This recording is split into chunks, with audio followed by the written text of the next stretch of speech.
island-wide with Red Bay and 7 Mile open late. Burger King, your community, your burger, your way. The Buzz is proudly sponsored by Cayman Insurance Center, specializing in property, life, and other lines of insurance products and services. And Kirk Market, experience a world of choice. And Automotive Art Cayman, your car, our passion. And now, Radio Cayman presents The Buzz, an insightful and fresh take on a variety of issues that impact the local environment. This is where we address the topics that matter. Here's your host, Kathy Miller.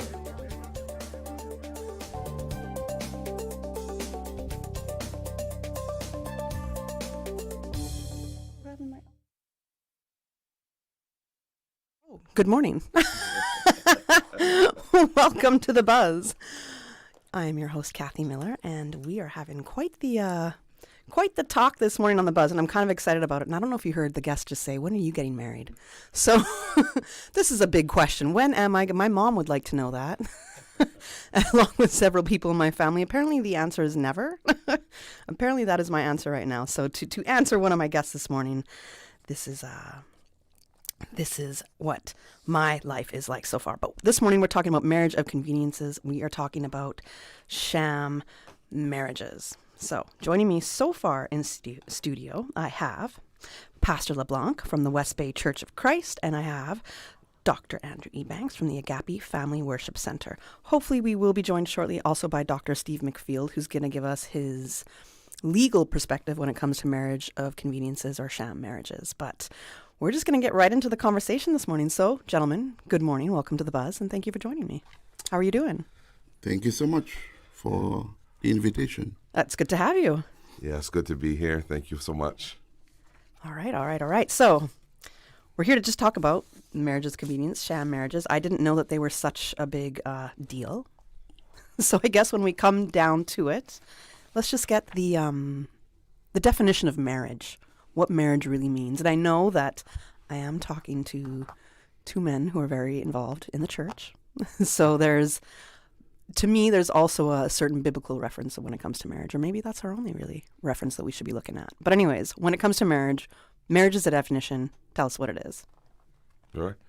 So, we look at Scripture and we see in Scripture that in Genesis, all the way in the beginning, God made Adam, made Eve, and he said it wasn't good for man to be alone, and so we see the first instance of God bringing two people together to create family, to create life, and so when we look throughout Scripture, we see that being a consistent theme.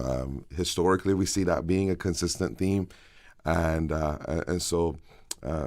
even in our Constitution, So I mean, fundamentally, we look at marriage as being defined as a covenant between a man and a woman and we can get into all kind of real deep sort of discussions about this, but a covenant between a man and a woman that keeps God in the middle, and so it's really fundamentally the building block of the family and of the society.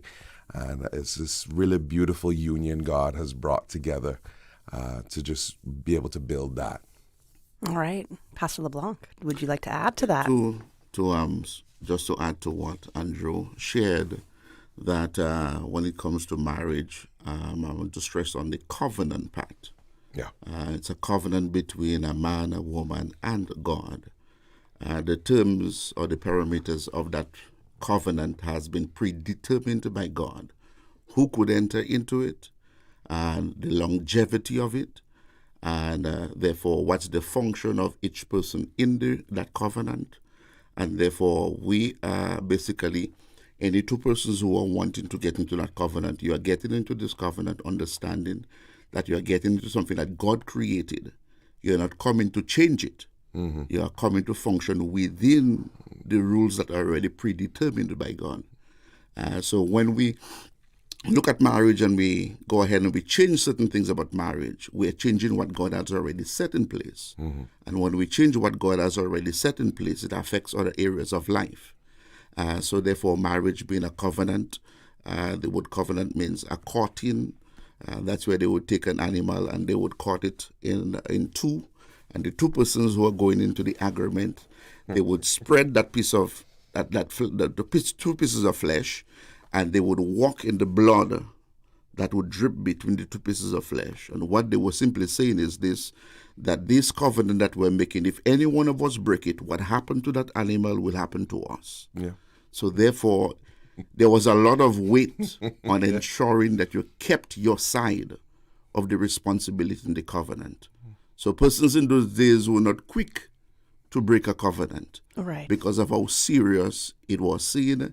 And we too, they should see it the same way in terms of how serious God sees it. The visualization Yes, was pretty extreme there for the morning. It is. It with me is. right Welcome. there. But it is serious. That's how it should be. It's very serious. Yeah. I always tell persons marriage is not a game. It is not a game. It is serious. If you are choosing to go into this covenant that God has created, you want to understand what you're getting into.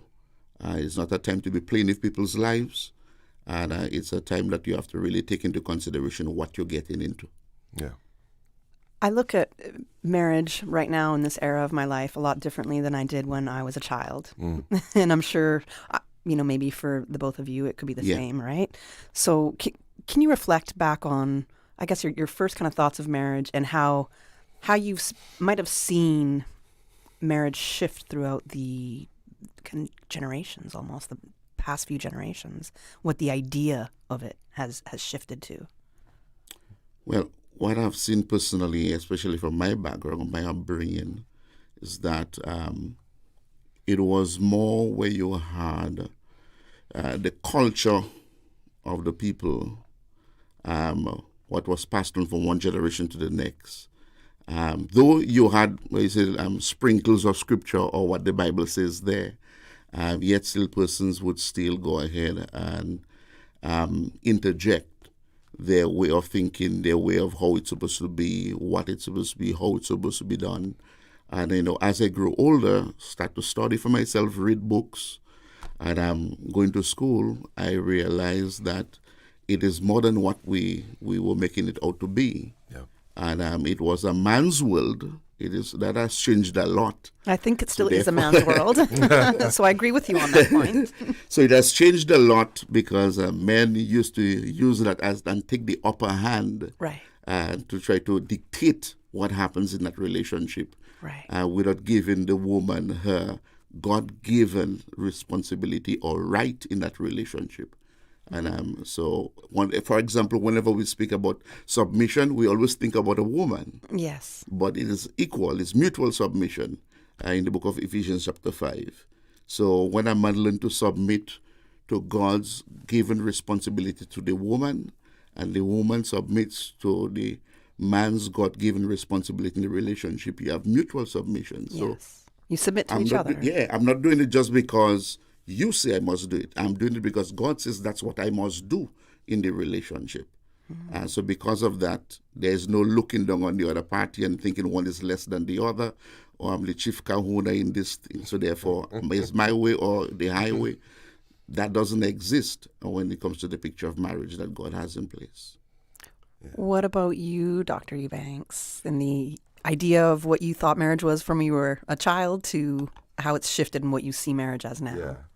So I think I'm probably a bit of a strange or outlier as far as like men are concerned in relation to marriage, because I've always wanted to be married. So like from the time I was young, marriage was something that was always on the table for me. Like I always wanted a family, I always wanted a wife, and that's usually a bit unusual for a lot of guys. And we don't usually teach our young boys. Why don't is that know. unusual? I don't know why. I just want to interject. But you agree, Pastor LeBlanc, that's a little unusual. But you wanted the same thing. Yeah. Yes. Okay. That's the case. So it's just maybe it was the way I was raised. But it was always something I desired. But the shifting, I think, we've seen trends over the years. And so, it's not like we woke up one morning and bam, everything was just different. it's a matter of sort of a slow trickle in that we see how trends operate, and so it starts in one place and we start to see something happen or unfold in a particular place or nation, and it becomes more popular, and then it becomes from a small percentage of people to a large percentage of people. And, so you look at, for instance, divorce rates. At one time, it was a extremely taboo thing to get divorced. Yes. And then now, it's become much more commonplace to be divorced. You look at things like, cohabitation, for instance, before marriage. There was a time where that was extremely frowned upon, and now, it's become much more common and much more popular. It's almost considered abnormal if you don't cohabitate Exactly. before marriage. Exactly. Yeah. And funny enough, we know from research, this isn't just Christian research, we know from research that cohabitating before marriage actually leads to a higher chance of divorce after marriage, which is interesting.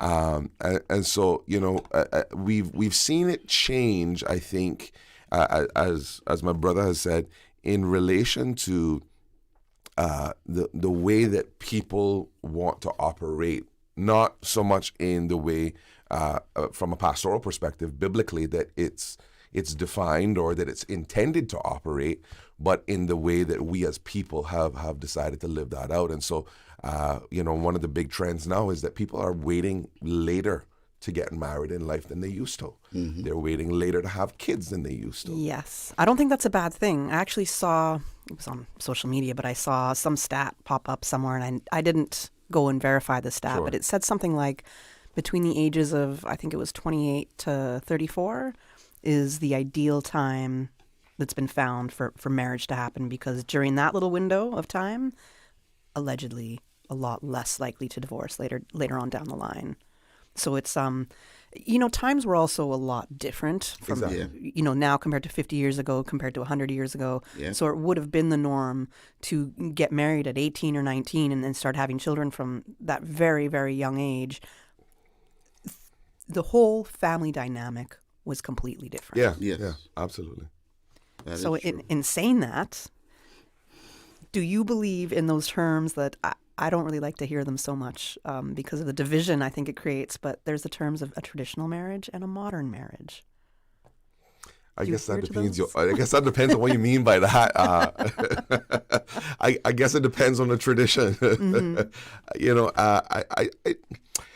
Here's the reality is that we live in a society that is shifting and changing. And so because of that, coming back to the question is that we then have to deal with what is ideal and what is reality. Right. And so we have to operate within the confines of that. Here is the blueprint, the plan of what the best possible outcomes can be, what the best possible marriages can look like. And so to your point of, that traditionally, several years ago, we have this idea of getting married young. As a matter of fact, I personally believe I got married relatively young by today's standards. But you get, whether you get married relatively young or relatively older, and you have kids at whatever time in your career and that kind of thing. I think fundamentally, you have to make your marriage work. Absolutely. And if you're not willing to do that, don't bother. Right. Because at the end of the day, when you're looking at a relationship, it takes work. I have a great marriage. As a matter of fact, just on Sunday, my wife and I celebrated 12 years. Congratulations. Thank you.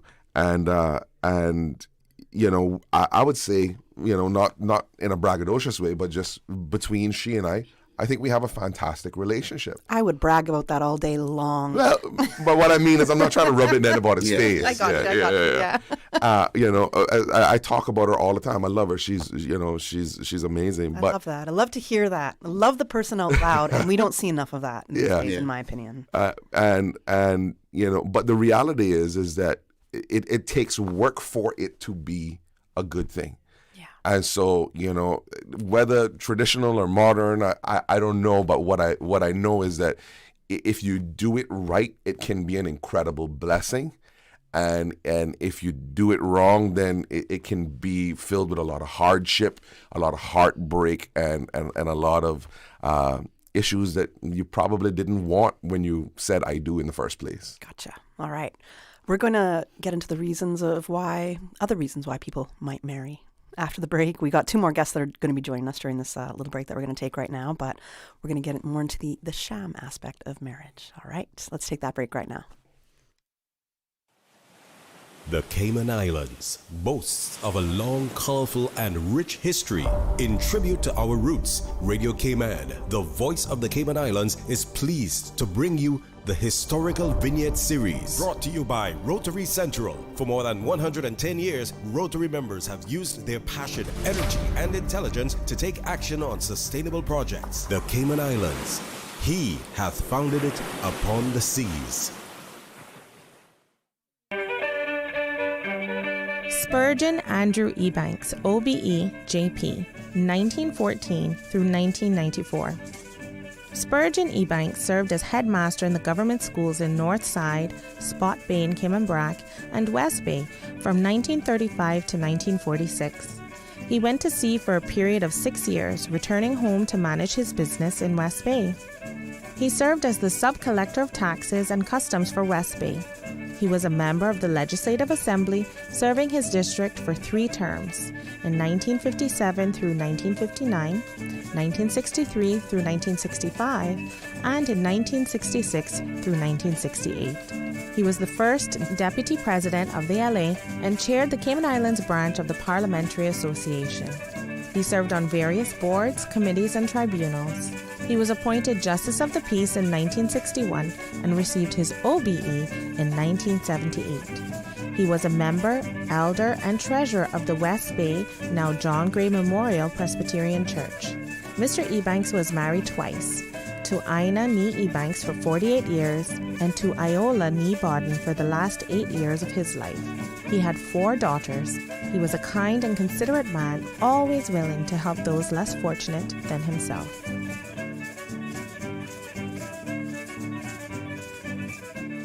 Tired of burning cash at the gas pump and wasting time in traffic? Say goodbye to gridlock and hello to freedom with a Kimco scooter from Automotive Art. Trusted in over 100 countries, Kimco is now known worldwide for reliable, fuel-efficient scooters built to last. Perfect for Cayman's roads. With 2 models to choose from, the Agility 125cc for just $23.99 and the Agility RS Naked 125cc for $24.99. It's the smart, budget-friendly way to beat traffic and cut costs. Visit Automotive Art today and ride smarter with Kimco, because saving money should never mean slowing down. Radio Cayman's Historical Vignettes was brought to you by Rotary Central. For more than 110 years, Rotary members have used their passion, energy, and intelligence to take action on sustainable projects. Since 1993, Rotary Central has worked diligently each year to provide quality bus shelters to our community.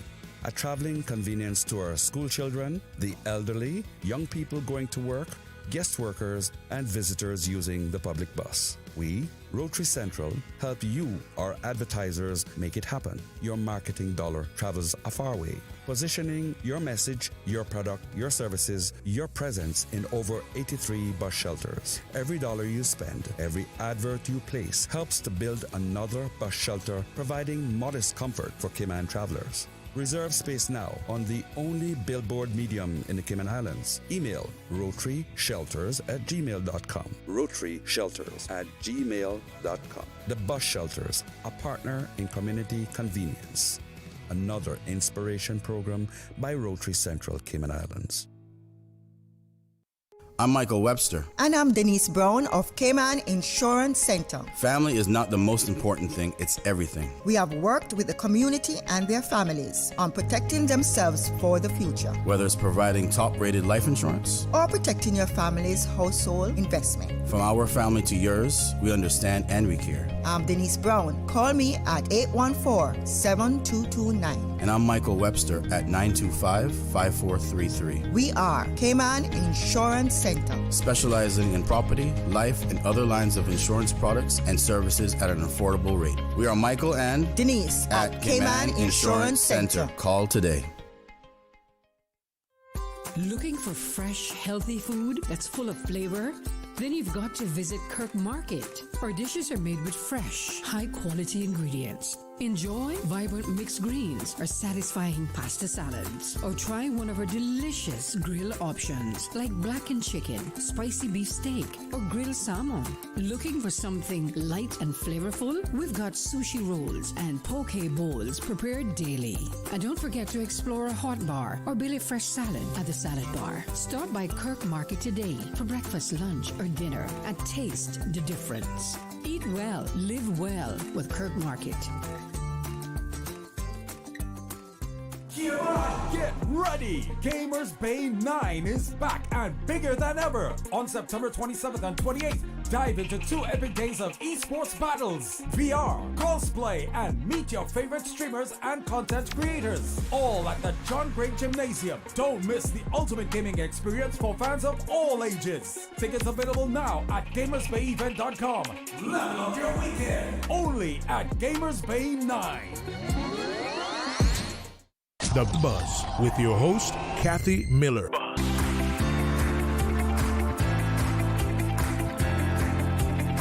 Good morning. Welcome back to The Buzz. I'm your host, Kathy Miller. We are talking about marriages of convenience, those sham marriages, those people who enter into a marriage for reasons other than love and building a marriage. Building a family, I would say. Joining me as well in the studio, who has just come during the break, we have Miss Joy Basdeo. She's a civil registrar, and she's the officiant with owner of Simply Weddings. And everybody is very familiar with Dr. Steve McField, attorney at law. Dr. McField is on us. He's on with us all the time with For the Record, and you're hosting this week for the Record, right? You and Miss Teresa Pitcairn. Yes, we are holding them for Mr. For the Record, Orid Connor, who is away for a week. So we will be hosting the show. We hosted it yesterday, tomorrow, and Friday and Monday, next Monday. Okay, trust me, you have a busy week ahead of you on For the Record. Yes, but thank you for being here with me as well this morning with our roundtable. Thank you. And as well, we do know that we have also in studio, I have Pastor LeBlanc from the West Bay Church of Christ and Dr. Andrew Ebanks from the Agape Family Worship Center. So we started talking about the idea of marriage, basically the definition of marriage, what marriage means. And now going into this part, we're supposed to be talking about the whole sham marriages part, right? And to lead into that, because we just had Miss Joy and Dr. Steve also just join us, I want to bring you guys into the conversation here, but I have to kind of preempt it in a sense. So I want to get your ideas when it comes to marriage. As a registrar, when it comes for marriages, people come to you and ask for you to officiate their wedding, right, Miss Joy? When this happens, I guess what are your first steps when you're meeting with people? How do you determine, okay, this is a marriage of love, or there might be something else in here? What is your role when somebody is coming to you, a couple is coming to you, looking to get married? Well, our role as a business, the business Simply Weddings, is to determine if a couple are free in law to marry. We are not required to find out if they're in love. We are required to find out under the law if they're free in law to marry. And therefore, we have to get certain documents, and we have to get something called the Notice of Marriage. This is a form that they fill out. It gives all their details, their full name, their condition, meaning have they ever been married before, what they do, but their occupation, their address, and recently we've had to add some more information. We've had to add their mother's full name and their father's full name, the date they want to get married, and they sign that to say that this is the correct information we are giving you.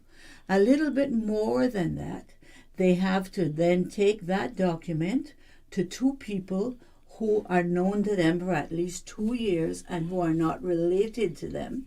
And those two people, if you want to call them sponsors, if you want to call them witnesses, they have to sign to say, yes, to the best of our knowledge, this couple, the information that this couple have given you is correct. Now that, I don't know if everybody's using the notice of marriage, but that is a requirement under the law that you use the notice of marriage to back up the information that you're getting, like the passport, the work permit. If somebody is not Caymanian, they have to prove to us that they are legally here. We cannot marry them if their time is up, if their rollover is up, if they're on extension. We can't marry them. Right? We have to be clear on their immigration position. So after we've done that, then we're gonna publish what's called the banns, which is an announcement that this couple plan to get married, the date they plan to get married, and to give people in the community the opportunity to object. And I would like to go into the idea of objection, because people in Cayman don't know how to object, and I would like to tell them. And we've had a incident recently where a person, instead of coming to us because they have an objection, they went to WORC. That is not the correct procedure. Okay, so if somebody has an objection to a upcoming marriage, they must go to the registrar first. They must go to the registrar. Yes, okay. The person who is going to be doing that, and it has to be in writing, and it has to be in writing, and it has to be signed in front of the marriage officer or the civil registrar, right? And it can't be a spurious objection. Which I've been doing this for 31 years, so I have had quite a few objections, but it can't be spurious. It has to be legitimate. And I will also tell you, when you say spurious, I mean it doesn't have any merit basis, to it. Okay. No merit. I just don't want them together is not a good reason. No, yes, that's not a reason. And you can actually be, you can go to court for that, and you can be fined for that under the law, right? If you try and stop, and I've had that happen as well. But if you have a legitimate, and I have had legitimate objections, there's a procedure, but how you have to do it. But you have to do it within the period of the bans. Okay, you have to do it in that 7-day period. And that is one of the big problems with our marriage law. There's just not enough time for people to object. If you remember, the marriage law, the basis of our marriage law was 1964. Cayman was a very different place. Well, we had 10,000 people if we were lucky. Now we have almost 100,000 people. And the law has not, although it has been revised 7 times, it has not kept up with the community and the population. So we are very desperately in need of changes to our law. And I see all my colleagues shaking their heads, and I know that you agree. We need it very badly. And I think the government is working on revising the marriage law in conjunction with the immigration law, which is another whole issue. Which is something that's being revamped as well. Dr. McField, I would love for you to pick up on what Ms. Joy had just said. We only have about a minute and a half before we have to go to the 8 a.m. news, but in regarding to the changing of the laws when it comes to the marriage law. Well, the substance of the marriage law revision comes from Jamaica, the old law in Jamaica. We're still using that. We added a few things to it, like unreasonable behavior, because in the old days you could not get a divorce so easily. You have to prove cruelty. Oh wow! Now they have substituted that with the grounds called unreasonable behavior. But the whole marriage scene in Cayman, like Mrs. Basdeo has said, we need to have a dialogue about it, and then we need to have a revision. Remember now, all of the problems we've had in the last 5 or 6 years about their marriage, and now we brought in something in 2020 called the civil partnership. Right. But remember now, marriage is the only thing that is covered by the Constitution. Marriage in Cayman still has constitutional consequences because Section 14 of the Constitution says the government shall respect every unmarried man and woman of marriageable age as determined by law, freely to marry a person of the opposite sex and found a family. So that's the most important thing.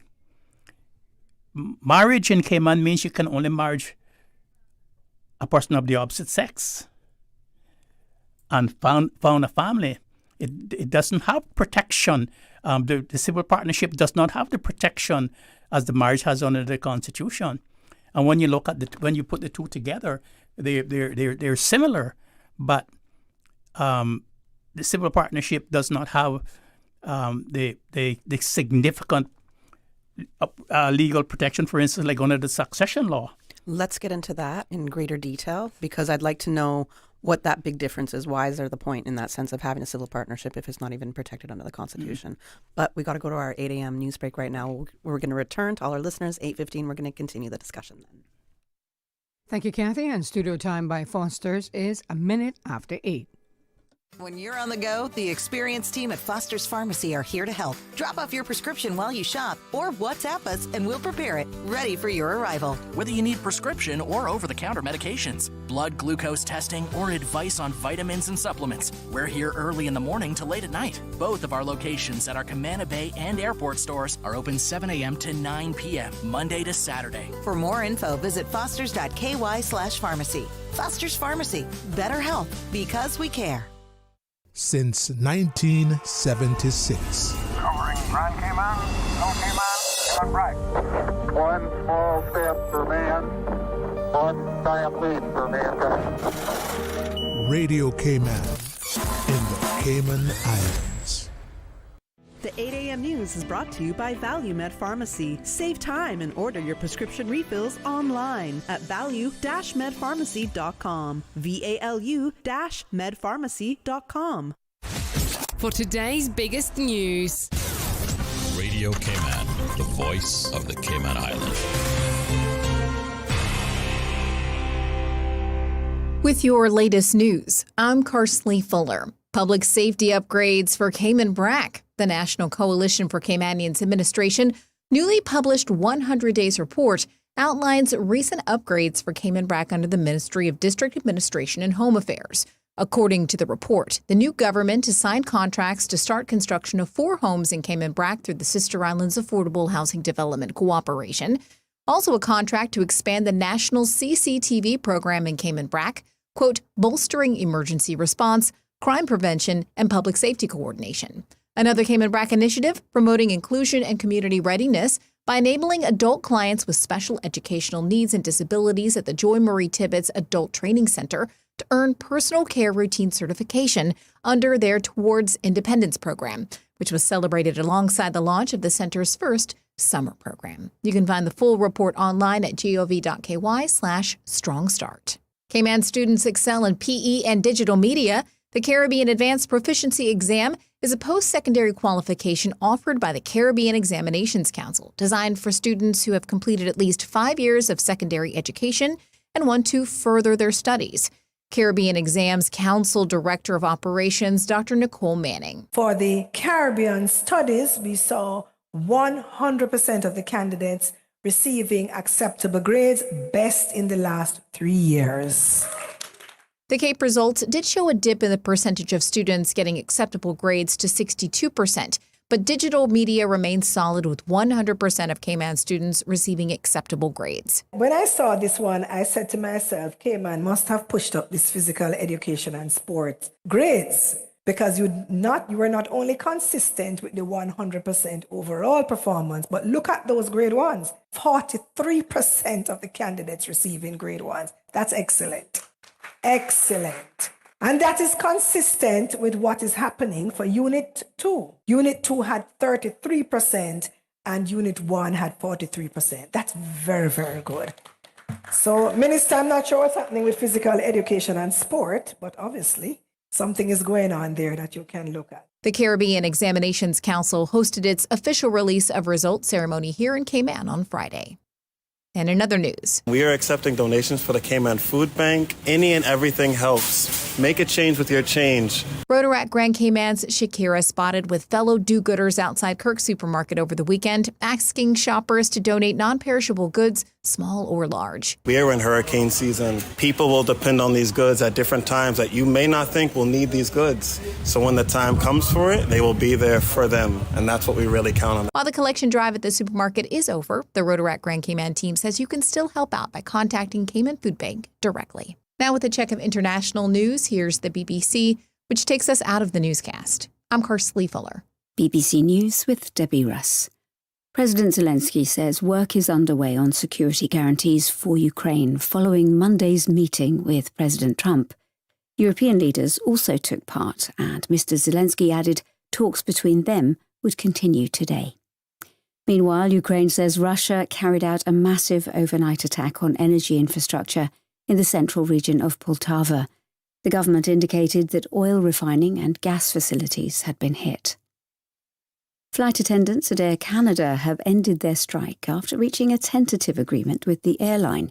The national carrier says it will gradually resume services, though the deal is yet to be ratified by union members.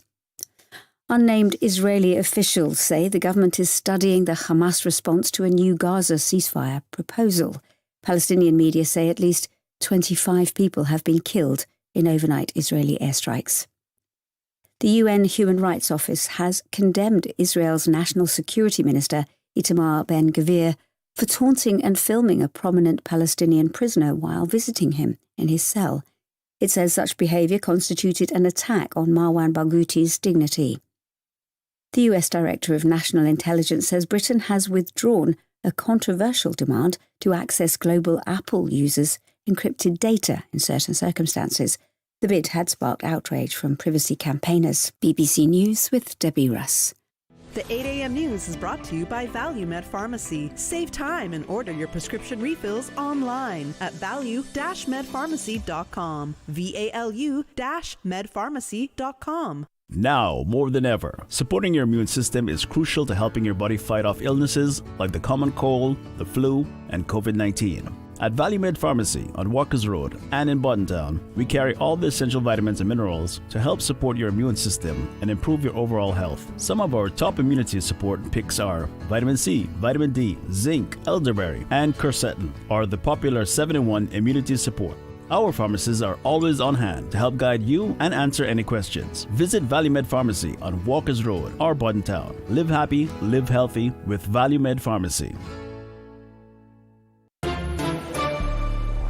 Stay in touch with Radio Cayman with the latest up-to-date, accurate news and information. For your convenience, the headline news will be repeated on our sister station, Breeze 105.3 FM, weekdays at 8:30 a.m. Follow Radio Cayman on social media, Facebook, Instagram, Twitter, or download the Radio Cayman app in the App Store or log on to www.radiocayman.gov.ky and stay connected to what's happening in the community. Radio Cayman, your voice, your choice, your radio.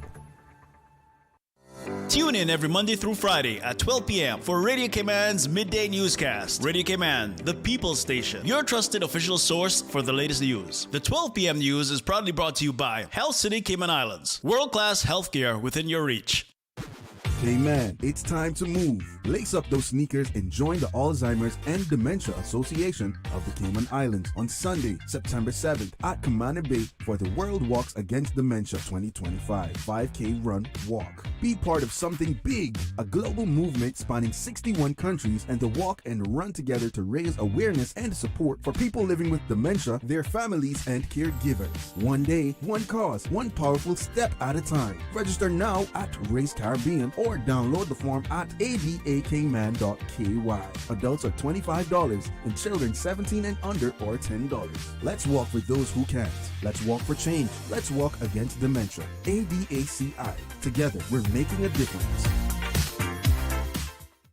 The 8 a.m. weather update brought to you by CG Britcay, where people come first.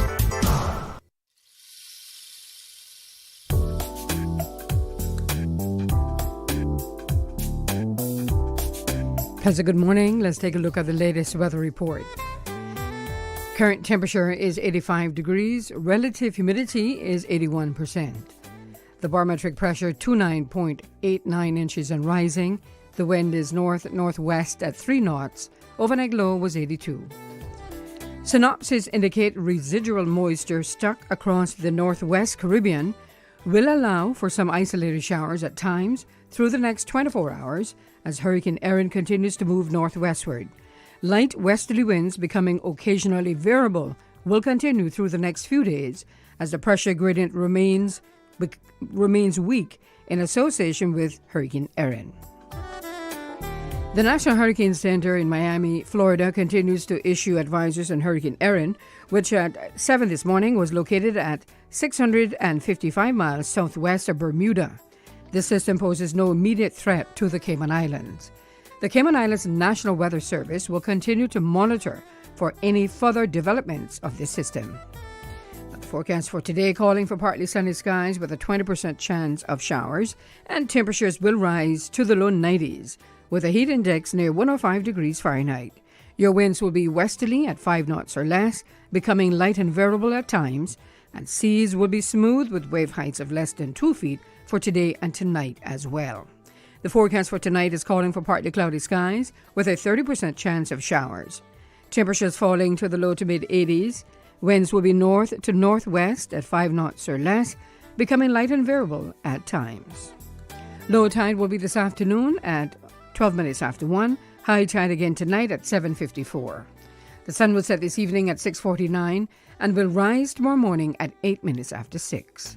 And the outlook is calling for a gradual increase in the chance of showers from late tomorrow as Hurricane Erin moves northward, creating a southerly wind flow across the Cayman area. And that's the very latest on your weather report. On Angie, how does it feel to have broken the bull riding world record? Sore, Sean. That bull was angry. Angie, I think that bull is headed towards your red convertible. I broke the world record and he broke my car. Oh well, at least I've got CG Comprehensive Motor to cover this. Get covered for collision, damage, and more. CG Brit K. Good like that. All benefits are subject to... The 8 a.m. weather update brought to you by CG Brit K, where people come first. Since 1993, Rotary Central has worked diligently each year to provide quality bus shelters to our community. A traveling convenience to our school children, the elderly, young people going to work, guest workers, and visitors using the public bus. We, Rotary Central, help you, our advertisers, make it happen. Your marketing dollar travels a far way. Positioning your message, your product, your services, your presence in over 83 bus shelters. Every dollar you spend, every advert you place helps to build another bus shelter, providing modest comfort for Cayman travelers. Reserve space now on the only billboard medium in the Cayman Islands. Email rotaryshelters@gmail.com. rotaryshelters@gmail.com. The Bus Shelters, a partner in community convenience. Another inspiration program by Rotary Central Cayman Islands. The traffic report is brought to you by Subway. Enjoy a delicious start to your day with breakfast from Subway. Top of the morning to you. Let's check in with traffic, see what's happening on our roads. Slow-moving traffic on Cool Road heading to Georgetown. Expect some delays. Steady traffic coming off of the Esley Tibbetts Highway on Agnes Way. Moderate flow of traffic off of Bobby Thompson Way. And steady traffic on the Linford Pearson Highway. As we look to the east on Shamrock Road and Rex Crichton Boulevard, flowing at a moderate pace. Godfrey Nixon Way and Eastern Avenue flowing pretty good, as well as coming from the West Bay four-way stop. And steady traffic on Huldah Avenue. Turning our attention to the Esley Tibbetts Highway, traffic is moving on moderately, coming off of there, and continuing on to North Sound Road, Industrial Park area, moderate flow of traffic. That's what's happening on your roads. Join us again at about 10 minutes past 12. We'll give you another look at traffic. Click it or tick it. Have a good morning. The There's something new at Subway. Indulge your taste buds with our new barbecue pork rib sandwich tender. Smoky pork ribs smothered in sweet and tangy barbecue sauce, built just the way you like it. It's bold, rich, and seriously satisfying. But hurry, it's here for a limited time only. Order now on the Subway Cayman Islands app for quick in-store pickup, or get it delivered with Bento or Let's Eat. The all-new barbecue pork rib sandwich, only at Subway. Subway, eat fresh. Yummy. The traffic report is brought to you by Subway. Enjoy a delicious start to your day with breakfast from Subway. The Buzz with your host, Kathy Miller.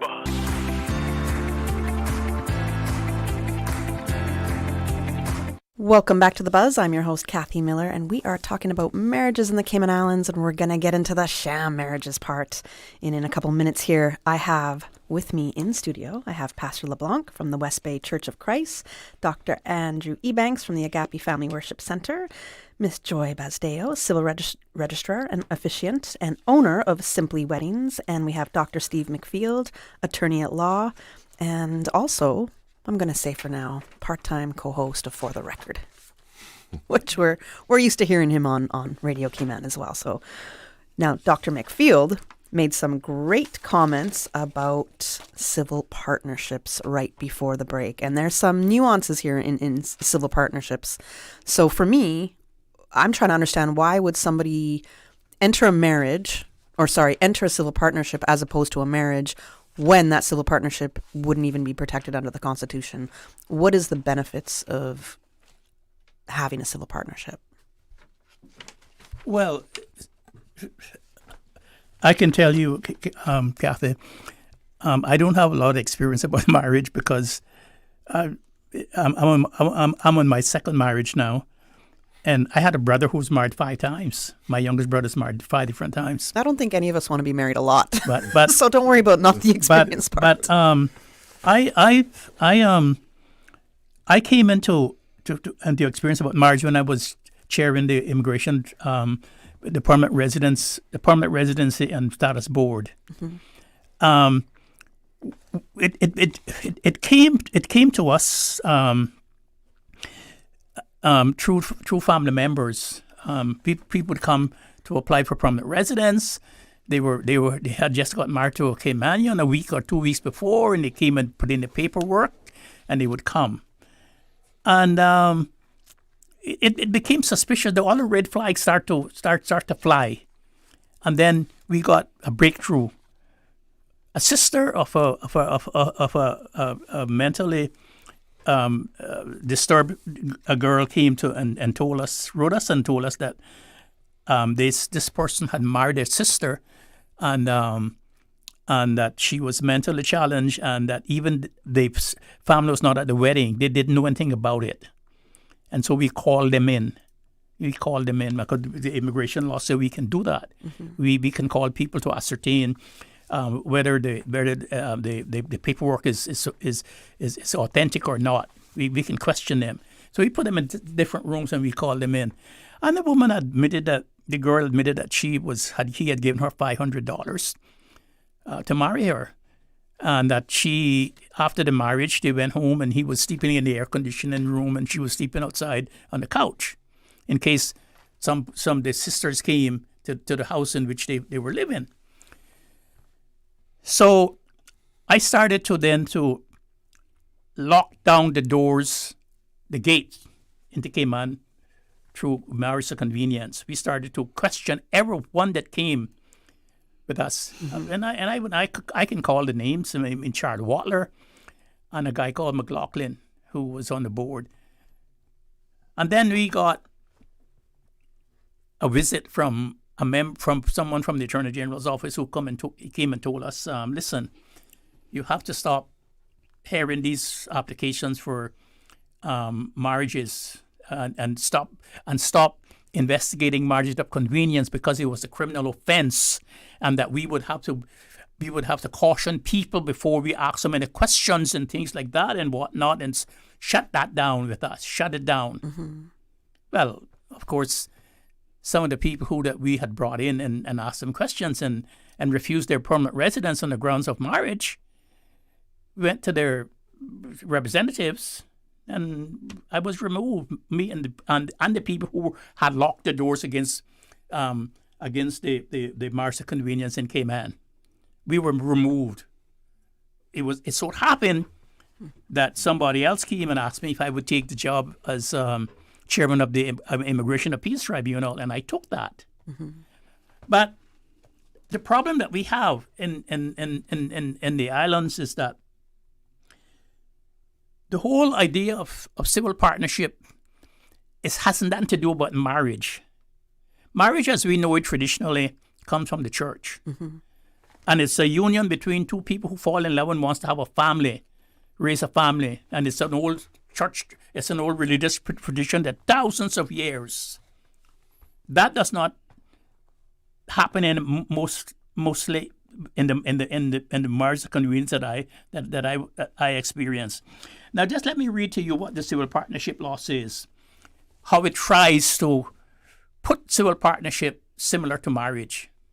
It says, the Matrimonial Causes Law 225 revision, the Maintenance Law 1996 revision, and the rules and regulations made under those laws shall apply with necessary changes to proceedings brought in respect of the breakdown, dissolution, and nullity of civil partnerships and related financial relief in such proceedings as they apply in respect of matrimonial proceedings. They're trying to say that civil partnership is the same as marriage, but it's not. Mm-hmm.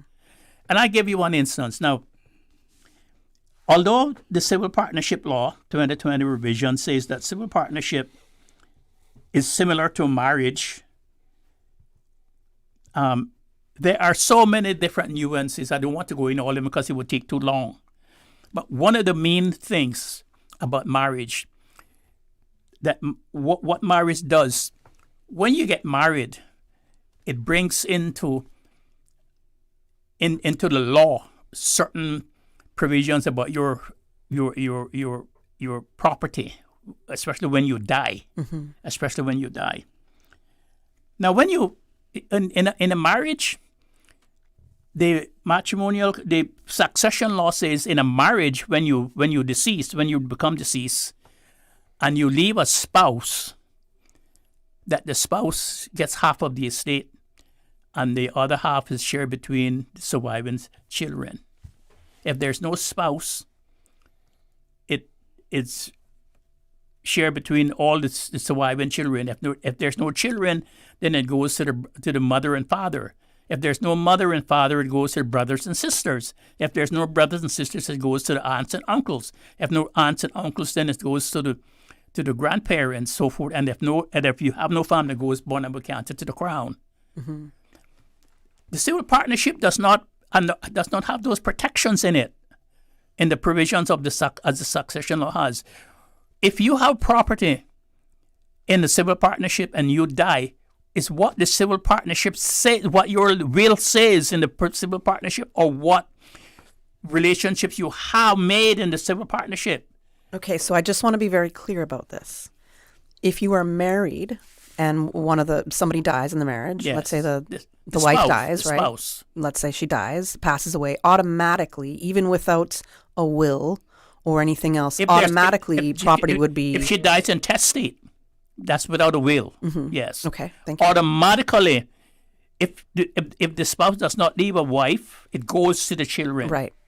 They inherit everything. But in a civil partnership, that automatic happening does not happen. That does not happen. You have to have a contract within that civil partnership. Or a will saying that goes to the next partner. Thank you. I think that's a very important point right there. So there's a whole lot of problems about it. But it seems to me, now, my experience with a lot of the civil partnerships and even some of the marriages that I encountered with as chairing the Immigration Permanent Residence and Status Board, that they were all done to have a benefit under the immigration law, marriage of convenience. Mm-hmm. And let me read what the immigration law says about those. They say marriage of convenience, section 70. Section... As you bring that up, Section 70. Okay. It says, A person who enters into a marriage of convenience or a civil partnership of convenience commits an offense and is liable on summary conviction to a fine of $10,000 and to imprisonment for 1 year. If a marriage officer has reasonable grounds for suspecting that a marriage will be a marriage of convenience, or the registrar or a civil registrar or a civil partnership officer has reasonable grounds for suspecting that a civil partnership shall be a civil partnership of convenience and fails to report his or her suspicion to the director of works without delay and in such form and manner as may be prescribed, the marriage officer, the registrar of the civil partnership officer commits an offense. So there are all these obligations here to protect us from unscrupulous people coming to our country, entering into these sham marriages, civil partnership, to have a benefit under the immigration law. Mm-hmm. And the ridiculous thing about that is this. Section 40, I don't have that right now, but Section 40 of the immigration law says, if a marriage breaks down, and there are 5 grounds for divorce in Cayman. Unreasonable behavior, you have to prove that the one party commits adultery. You have to prove that the other party commits adultery and you find it intolerable to live with the other party. If you condone it, you're not going to get a divorce. Wow. The other grounds for divorce, unreasonable behavior. You have to prove that the other party has behaved in such a way that you reasonably cannot be expected to live with the other party. Like I was saying before, in the old days, you have to prove cruelty. Mm-hmm. Now, if your husband doesn't come home at night, he drinks, doesn't give you money for the home, doesn't neglect you, that's behavior that a reasonable wife could not put up with. You can get a divorce. Mm-hmm. The other ground for divorce is 2 years separation with consent. If you all agree to separate, the partners agree to the spouse agree to separate, and you and your husband says, we are going to separate for a while. 2 years has passed, and you want to get the divorce. Your husband would have to agree. If he wants to get a divorce, you would have to agree. The other ground for divorce in Cayman, the fourth ground for divorce in Cayman, is 2 years desertion. If your husband walks out the house and you have no spousal relationship with him for 2 years, you haven't slept with him, haven't done it for 2 years, you can get the divorce for desertion. And the last ground for divorce in Cayman is 5 years separation. All you have to prove to the court, you have not lived together for 5 years, and you can get a divorce. The court say that is enough time. You don't have to prove any behavior or anything to get a divorce. We have not lived together for 5 years. Those are the grounds for divorce in Cayman. Okay. So once you put your petition under one of those grounds for divorce and you go to the courts, you can get a divorce. Now, what I have seen here is Section 40 says, if you got a divorce, and of course the immigration law says right now you have to stay together for 3 years after you get married. But if you fail to stay together within the 3 years after you get married, the immigration department can void the benefits you got under it, like your permanent residence. They can void that. Right. Okay? It shall be voided. If the marriage breaks down, if you're living apart from each other, or if you got a legal separation, or if you got a divorce. The bad thing about that is Section 42 says, if that happens, and you have a Caymanian child, who's a Caymanian child, not by your spouse that you just got a divorce from or the marriage has broken down, you can stay under the permanent residence until the child gets 18 years old, or until the child finishes tertiary education, which is 24. So what that creates? The whole concept of anchor babies. Oh yeah. Mm-hmm. The guy goes out, marries this one to get the permanent residence, and then marries the other one to get to stay. just in case that falls apart. Right. We need someone to look after these provisions to protect our people, because this is not going to end well. And too many people are getting through and crossing the gate. The gate is too open for that kind of behavior to get benefits from us. I agree, but in noting that and noting what your position was with the Caymanian Status and Permanent Residency Board, and now you're on the Tribunals Board, was it? I'm on the chairman of the Appeals Tribunal. Appeals Tribunal, thank you. So in between January and June 2024, work received 150 reports relating to marriages of convenience, with 136 cases still under investigation. Now, in 2023, work had investigated 114 suspected sham marriages, with, this is where you come in, Dr. McField, with 257 naturalization applications via marriage flagged in calls for scrutiny. There's the statistics. That's crazy. That proves what I've just said to you. That's crazy. We have to go to a commercial break right now. When we come back, I want to be able to rope in the rest of our guests and get some of their ideas. How do we get there in the first place? So when this marriage or partnership is about to happen and you're talking to these people, what is your first, I guess, line of questioning that you have for them? That's what I want to get into when we come back from the commercial break.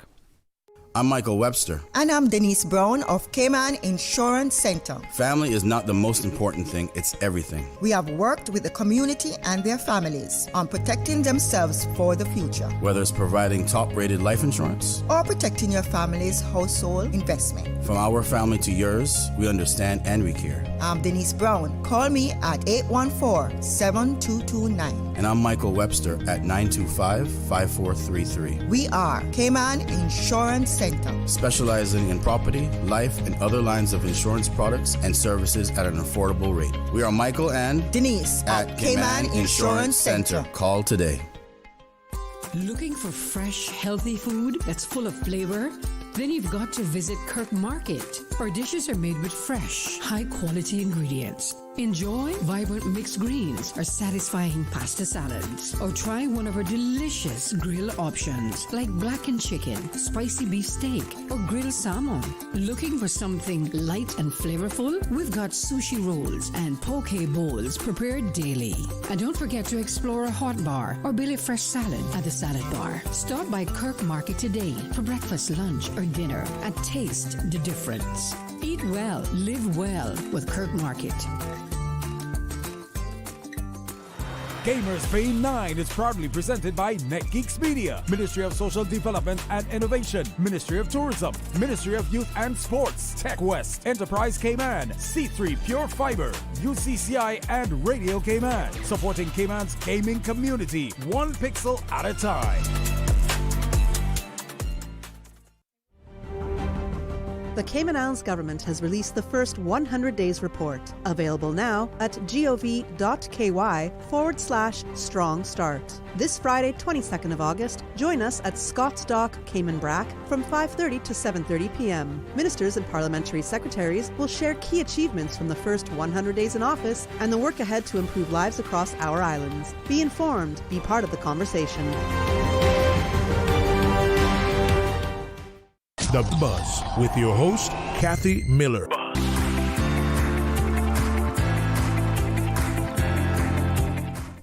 Welcome back to The Buzz. I'm your host, Kathy Miller. We are talking about marriages in the Cayman Islands.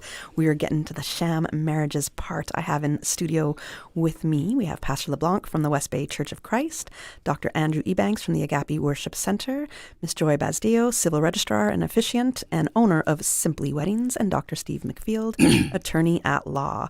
I had just given some numbers out there when it comes to the sham marriages, and just to pick up on that again, between January and June 2024, work received allegedly 150 reports relating to marriages of convenience, with 136 cases still under investigation. In 2023, work investigated 114 suspected sham marriages, with 257 naturalization applications via marriage flagged in calls for scrutiny. So that says a lot there. I did say I want to get into how do we even get there? How do we even get to the sham marriage part? And I know when Miss Joy started explaining when couples come to her what her procedure is. So I understood that, but I want to hear from the pastoral point of view now with Pastor LeBlanc and as well with you, Dr. Ebanks. When couples come to you and they're first looking to get married, what is your procedure? What is, I guess, your line of questioning or the first thing you do when these couples come to you? As marriage officers as well as pastors. All right. I have about 20 questions I normally ask from a biblical perspective. And number one, I let them know that I would not officiate a wedding unless you're willing to do counseling. Sometimes persons would ask, they would decide when they want to get married and then contact you. Mm-hmm. So if they decide to get married, let's say next month, I let them know, here's what, that's not enough time to do counseling. Mm-hmm. So therefore, I'm unable to assist you with that. So let them know, here's what, can you, questions like, okay, do you have a work permit in case you have local with a foreigner? Do you have a work permit? When does it expire? Questions such as where you're from, what's your upbringing like? Is there any mental illness in your family? Because the reason for the questions is one, for them to get an understanding of who you are and maybe at least get an idea of where you're coming from in terms of your reason for wanting to get married. Most of the cases that I've had is that is the woman that is bringing the man. It's not really both of them coming to get counseling. Right. And that's a normal statistic. Yes, yeah. Yes.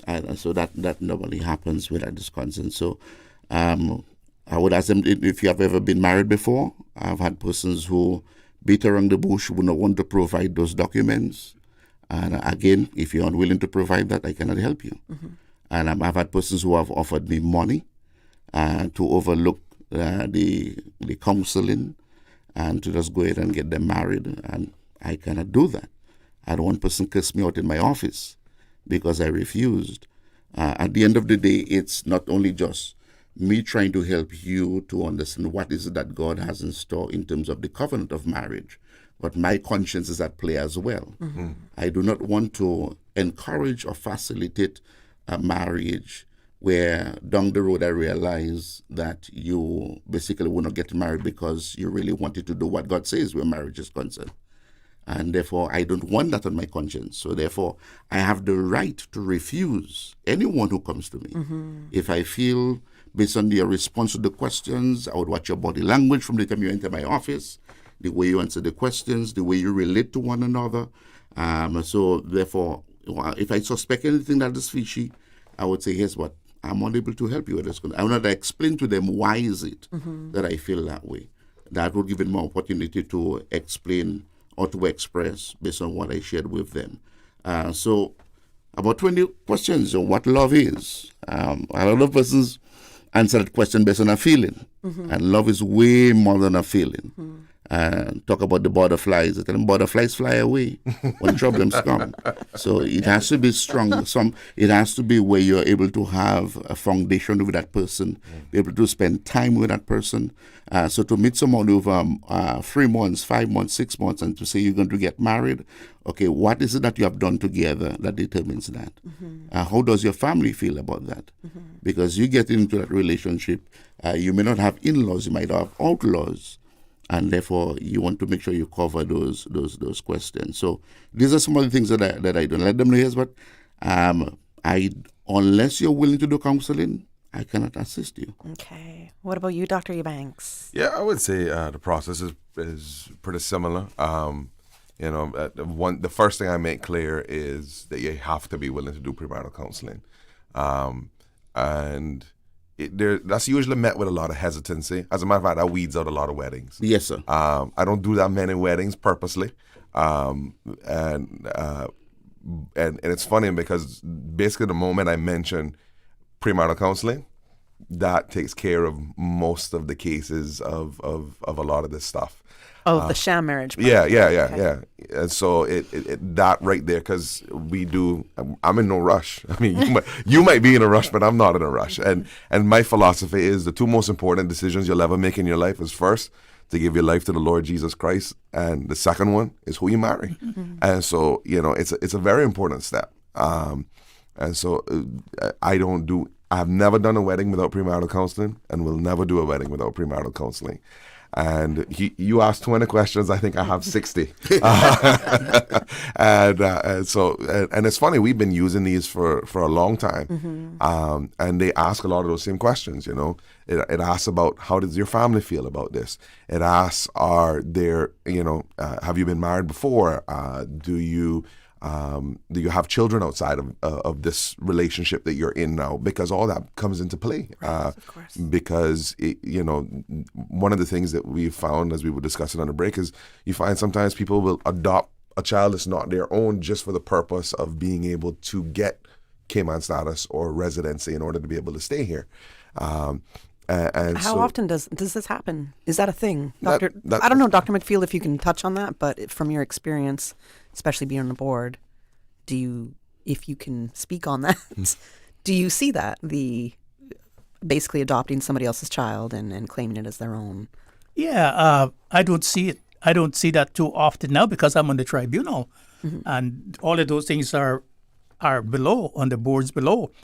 But I saw that. I saw not only adopting, but I saw lots of problems where people would get the permanent residence, and then they would amend their the permanent residence to bring other children into the island that probably were not belong to them. Right. Yeah, and I think that's Dr. That's what you were touching on. I just sorry to interrupt you. No, that's fine. That's fine.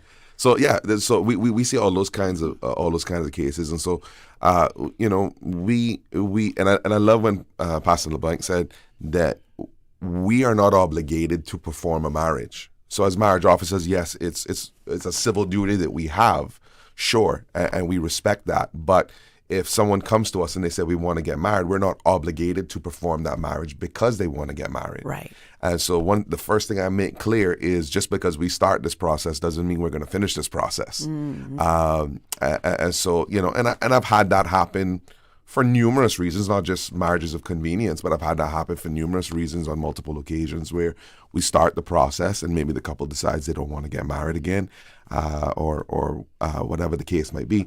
So it becomes a matter of asking the relevant questions and moving through pertinent information. And as you get to know this couple, because you get to see a side of their relationship that most people don't get to see, which is one of the reasons why we do it the way we do it. But we do get those people that, they just don't care. I had a guy walk into my office one time. He says, I need to get married today. And so I go, that's not possible. But not only is it not legal, but it's just not possible. If you want to get married, we can start a premarital counseling process and start moving through the whole thing. And he's like, no, I need to get married today. I said, well, the only way I know that's possible to happen is catch a flight to Miami, and I think they have direct flights to Las Vegas. Yeah, yes. And that's all I know to do. But what to say? That's it. And so we do try our best to work through that process, because not just because of sham marriages, but also because it's helpful to any couple that's getting married.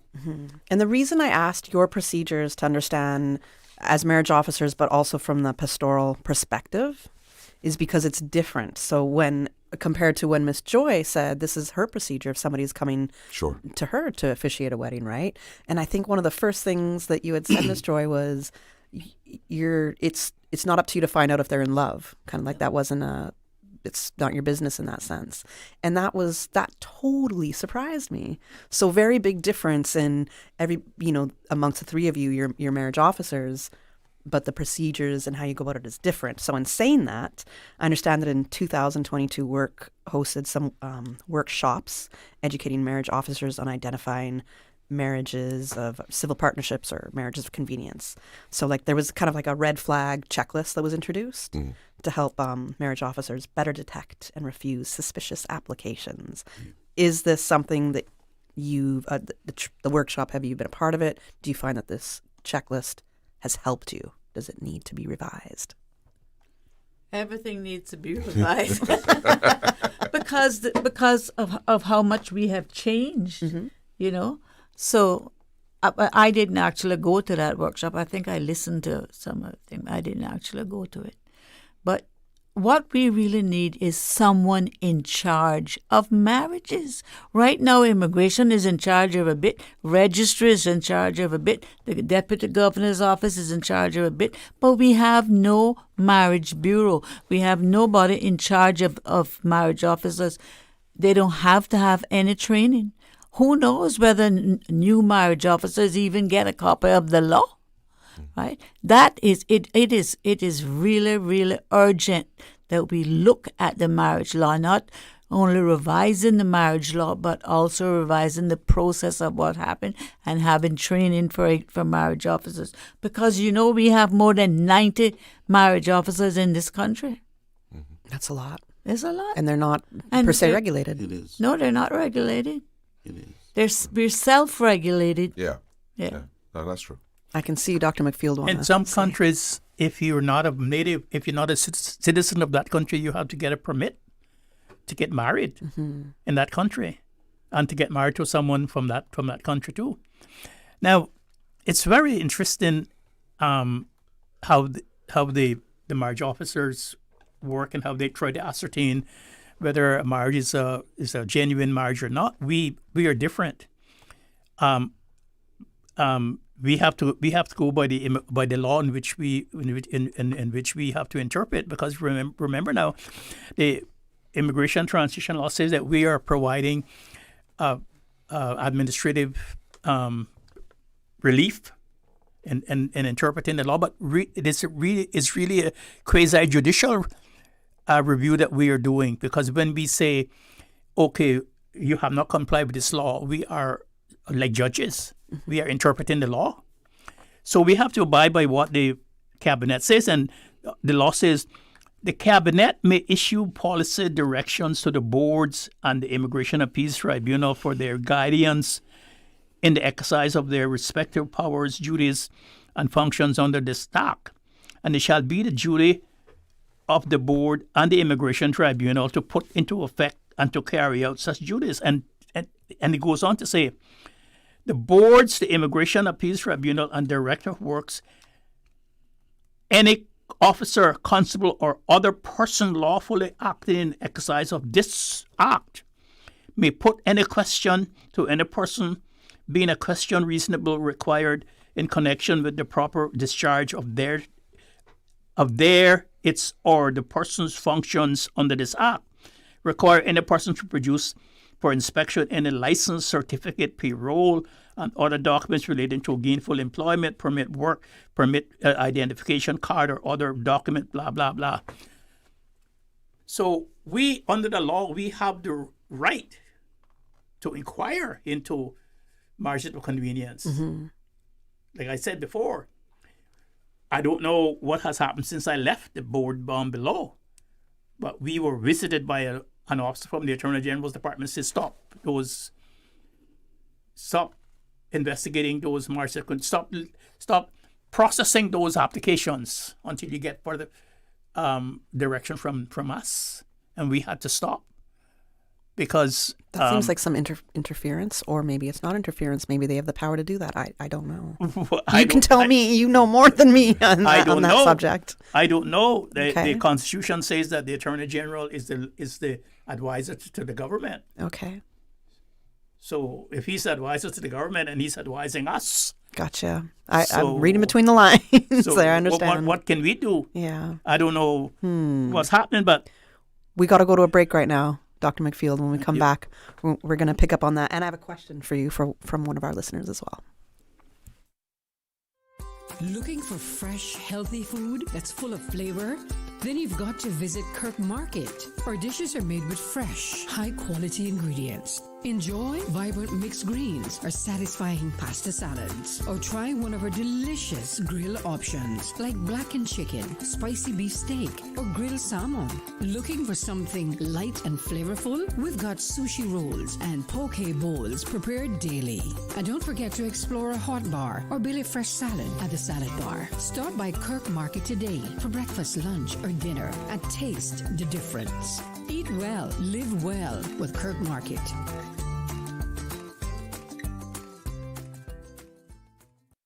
Tired of burning cash at the gas pump and wasting time in traffic?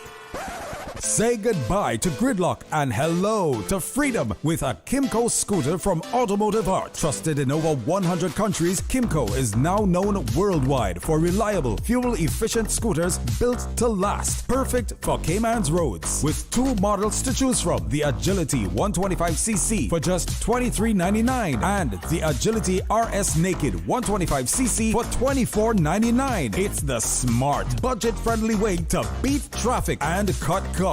Visit Automotive Art today and ride smarter with Kimco, because saving money should never mean slowing down. Start. Stop. That's how long it takes to react to a child crossing the street. How long would it take you to apply the brakes? How long would it take the parents to forgive you? How long would it take you to forgive yourself? Slow down. Save a life. Not only theirs, but your own. Texting, speeding, and ignoring safety rules can cost lives. Visit gov.ky/road safety to learn more and help keep our roads safe. The Buzz with your host, Kathy Miller.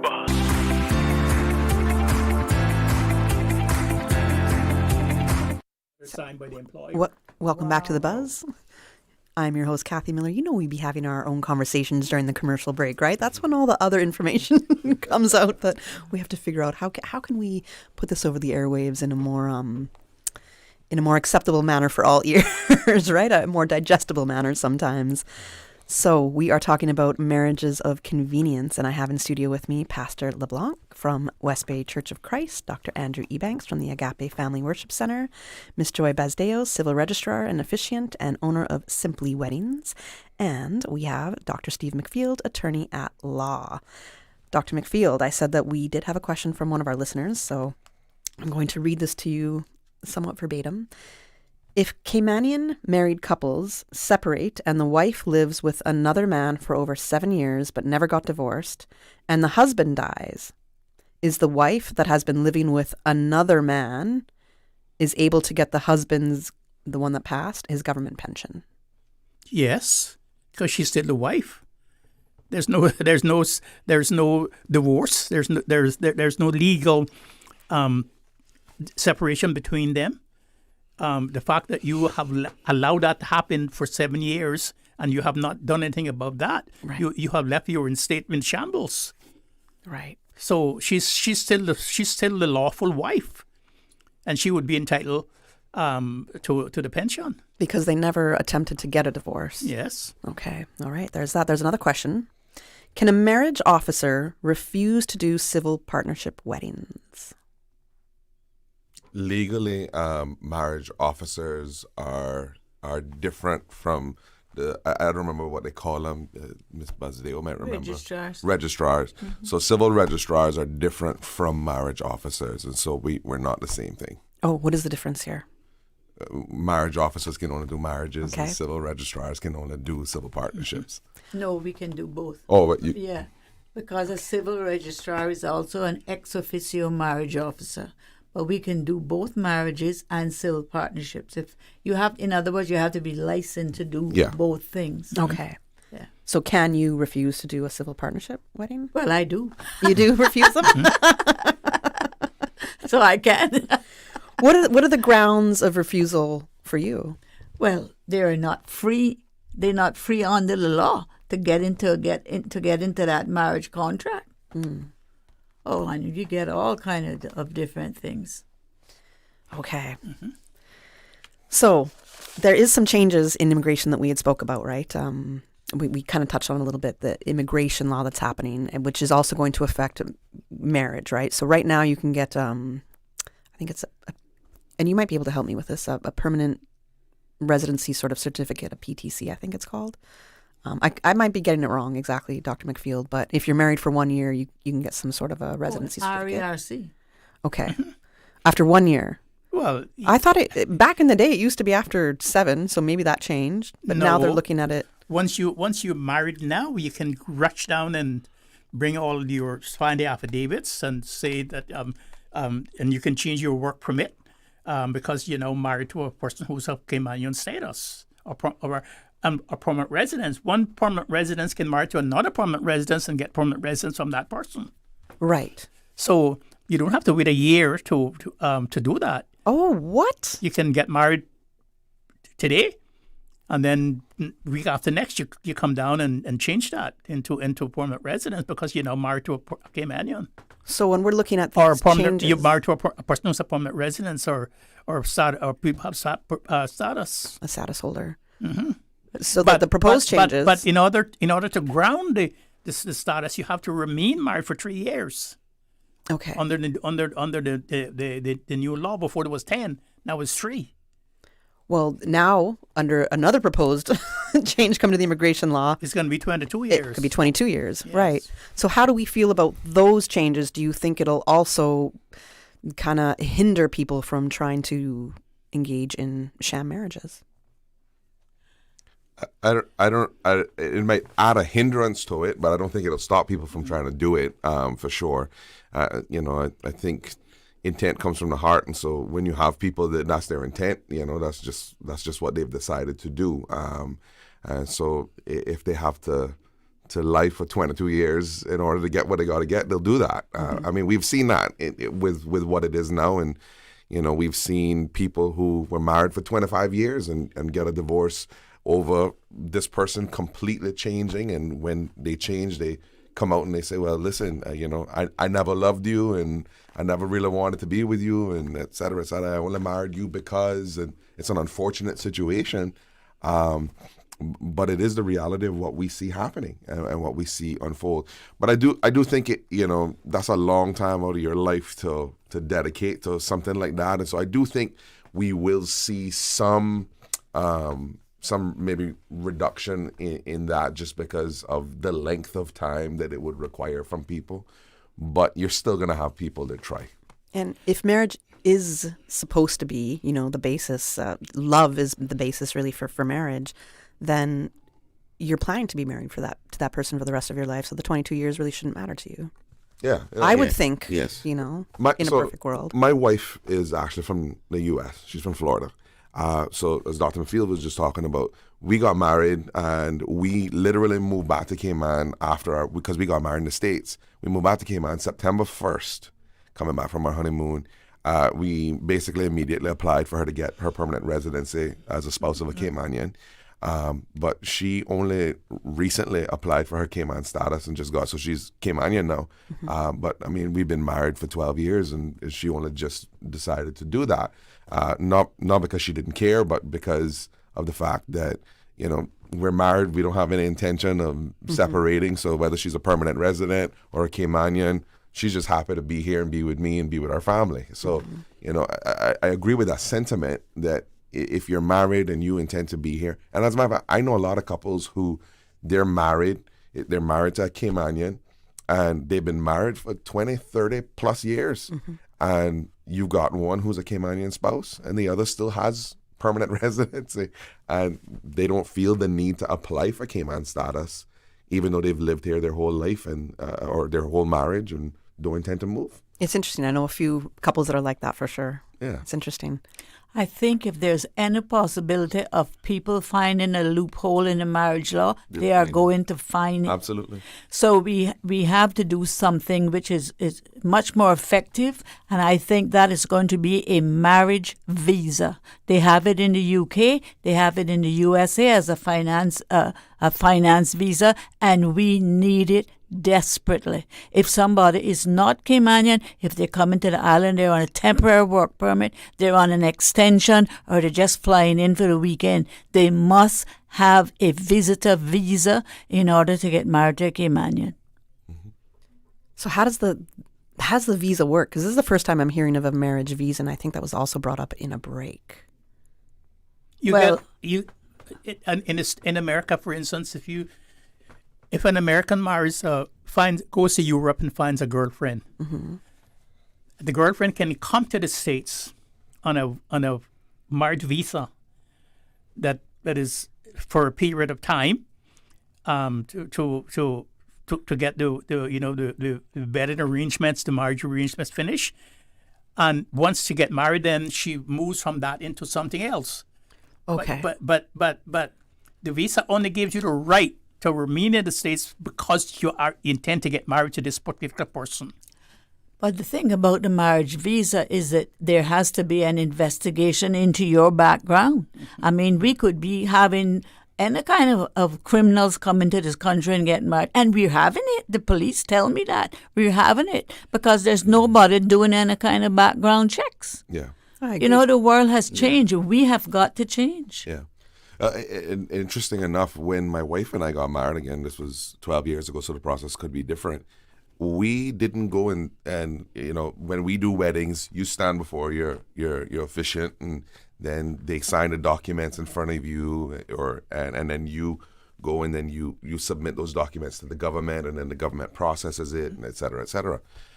We actually had to go down to the courthouse and apply for our marriage license in front of, I guess, the registrar there. And so even though we had a marriage officer who officiated our wedding, we had all the documentation and everything before our wedding day even came around. And so you have a way of processing the information even beforehand in order to be able to determine that. So what has happened in Cayman is the government has basically said it's on the responsibility of the marriage officer to do those investigations unless there's some other red flag that maybe pops up in their system. Like, I don't remember who mentioned it, but somebody mentioned, work permit running out or those kinds of things.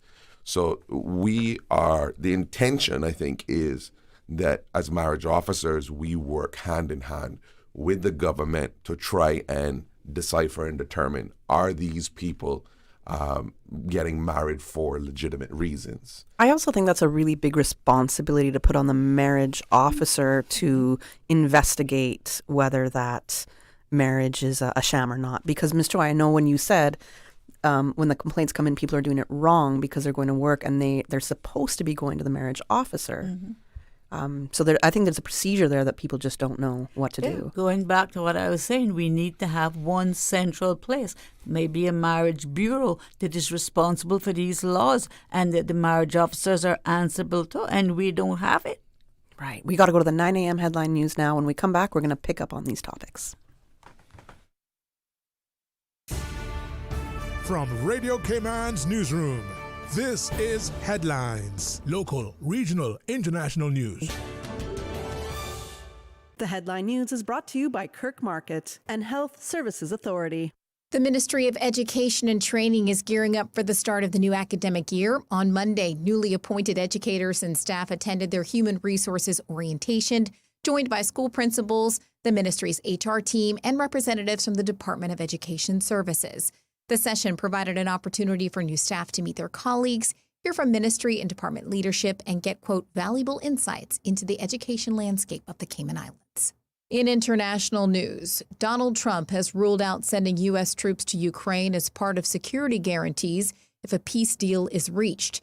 It comes as United Kingdom Prime Minister Keir Starmer and French President Emmanuel Macron chair a, quote, coalition of the willing meeting on support for Kyiv. It comes after Monday's talks between Volodymyr Zelensky and Trump and European leaders at the White House. Switzerland says it's ready to host a meeting between Zelensky and Vladimir Putin after Trump raised the idea in a call with the Russian president. Meanwhile, the head of Britain's armed forces is traveling to the U.S. after Trump signaled America would be involved in Ukraine's security guarantees.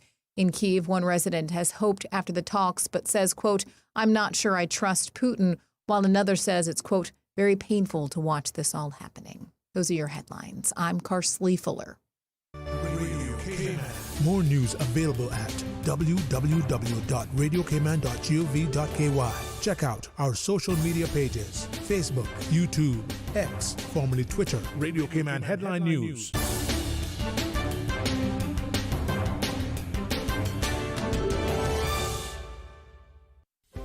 Do you have a healthcare question but not sure who to ask? Contact HSA's Patient Call Center to speak to one of our experienced clinical team members. We are here to answer your questions and help guide you through your healthcare journey. Need to make an appointment? Our team can help. Contact HSA at 949-8600 or email info@hsa.ky. At HSA, we are committed to caring for you.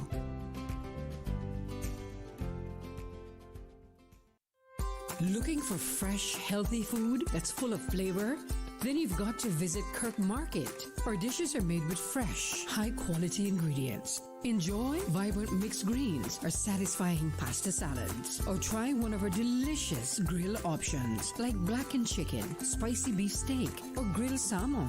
Looking for something light and flavorful? We've got sushi rolls and poke bowls prepared daily. And don't forget to explore a hot bar or Billy Fresh salad at the salad bar. Stop by Kirk Market today for breakfast, lunch, or dinner and taste the difference. Eat well, live well with Kirk Market.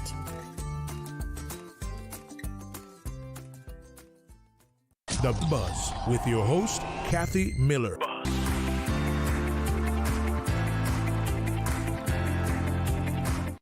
Welcome back to The Buzz. I'm your host, Kathy Miller. We are talking about marriages in the Cayman Islands and marriages of convenience. I have in studio with me Pastor LeBlanc from the West Bay Church of Christ, Dr. Andrew Ebanks from the Agape Family Worship Center, Miss Joy Basdeo, Civil Registrar and Officiant and owner of Simply Weddings, and Dr. Steve McField, attorney at law. And as I mentioned before, currently our part-time co-host for the Record. All right. So we talked a little bit about touching on that enforcement part, and I said I think it's kind of unfair for the marriage officers, in my opinion, to do the investigation here. So when it comes to your role as marriage officers or civil registrars, what do you think should be under your remit for you to do? Do you think you should be doing these kind of investigations as is expected of you to do, to be able to bring this information to work, which I'm assuming would be your next step? I'm sorry, I didn't understand that we would... Should your role involve investigating these marriages? Do you think that should be under what you do as a marriage officer? Well, if I speak for the marriage officers who are ministers of religion, they have another whole job. Mm-hmm. I mean, I have a company and a trade and business license and so on. So you can see where I could spend more time investigating things. But even so, I have no access to WORC records.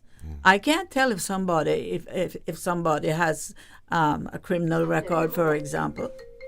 Or being rolled over. Somebody's phone isn't on silent. Miss George is going to just put her phone on silent right now. You know these things. I have like 3 phones, so I have to make sure all my phones are on silent all the time. All right. But I agree with Ms. Basdeo. I think it depends on who you're asking. Because regardless of whether work did their investigations or whoever did their investigations, as a pastor, again, because I think you would agree with me, Pastor LeBlanc, that as a pastor, we're going to sit down and talk to people about this anyway. Mm-hmm. And so, in my case, I do typically 6 to 8 sessions of counseling. Mm-hmm. And if they need more, we do more. If they need less, well, we don't typically do less. So, so I would do those types of investigations anyway, because we when we say we marry for love, we usually mean something different than what people usually mean. When we say we married for love, we usually mean by the 1 Corinthians 13 standard of not how you feel, as Pastor LeBlanc said, because the butterflies fly away, but because we want to make sure that you're dealing with one another kindly and gently and all those kind of things. And if you come into the office, and not to say you have an argument, because everybody argues, but you're treating each other harshly, that raises red flags for us. So we're going to do those types of investigations into whether a couple should get married or not anyway as pastors. But as she said, she has a trade and business license. She's doing it for the way that she does it. And so she spends a lot less time Under the law, I only have one requirement. I have Yeah. to determine if a couple are free in law to marry. Yep. But that doesn't say anything about whether it's convenience, whether it's love, what it is. So when somebody comes to you and says, hey, I suspect this marriage is a sham. So now this is after somebody's married and maybe these people slip through your fingers, Pastor. This could have happened, right? Yeah. And somebody might come and say, hey, I suspect that this is a marriage of convenience. What are the steps that you're taking at that part? I don't have to take any steps under the law because the law says you must do that beforehand. However, as a responsible citizen, then I can choose to say to work. I mean, I did this wedding. I didn't know these facts, or I have heard this or whatever, and I suspect that this is something. Okay. But I have no legal requirement to do that. You have no legal requirement. But so just to clarify for me, because I want to make sure I'm not misunderstanding, because you did mention if somebody has a complaint, they have to go to the procedures, they should be going to the registrar first. Yeah, they have to go to the registrar first because if somebody comes to me, they have to give the complaint to me in person, and they have to write it down as well and sign it, right? And if somebody comes to me, let's say I've had this happen, somebody comes to me and said, X is getting married to Y. It is a marriage of convenience. That person has only been here 3 months. They've only known each other 2 weeks. I stop it. I'll never forget years ago now that happened. It was a family complaint. The couple were getting married on the 14th of February. They had a big wedding plan, and I got that complaint. I got it in writing, right? And I had to stop it. Sorry, I can't do it. I have to investigate it. So it's only before the weddings happen, not after. No, you're not going to come in after. Okay, so after, that's when the complaints would, I guess, go to work. Yes. Really? I think Okay. right now they have, the registrar has provided an online portal, which makes it a little easier. So if I see something, I observe a red flag, I can put that information on there, and other marriage officers who have access to it will see that information. So maybe that person may have been to Andrew and then came to me because Andrew refused. So that way we have an idea of, who is doing what or whatever it happened. And so, work uses that as well. So Work we'd have can access put to that. an alert. And if an alert comes, that's it. I just say that's it. I'm not doing it because I'm assuming that they have the information. But sometimes there's spurious things as well that work might put up because this is a new system, but we're getting used to it.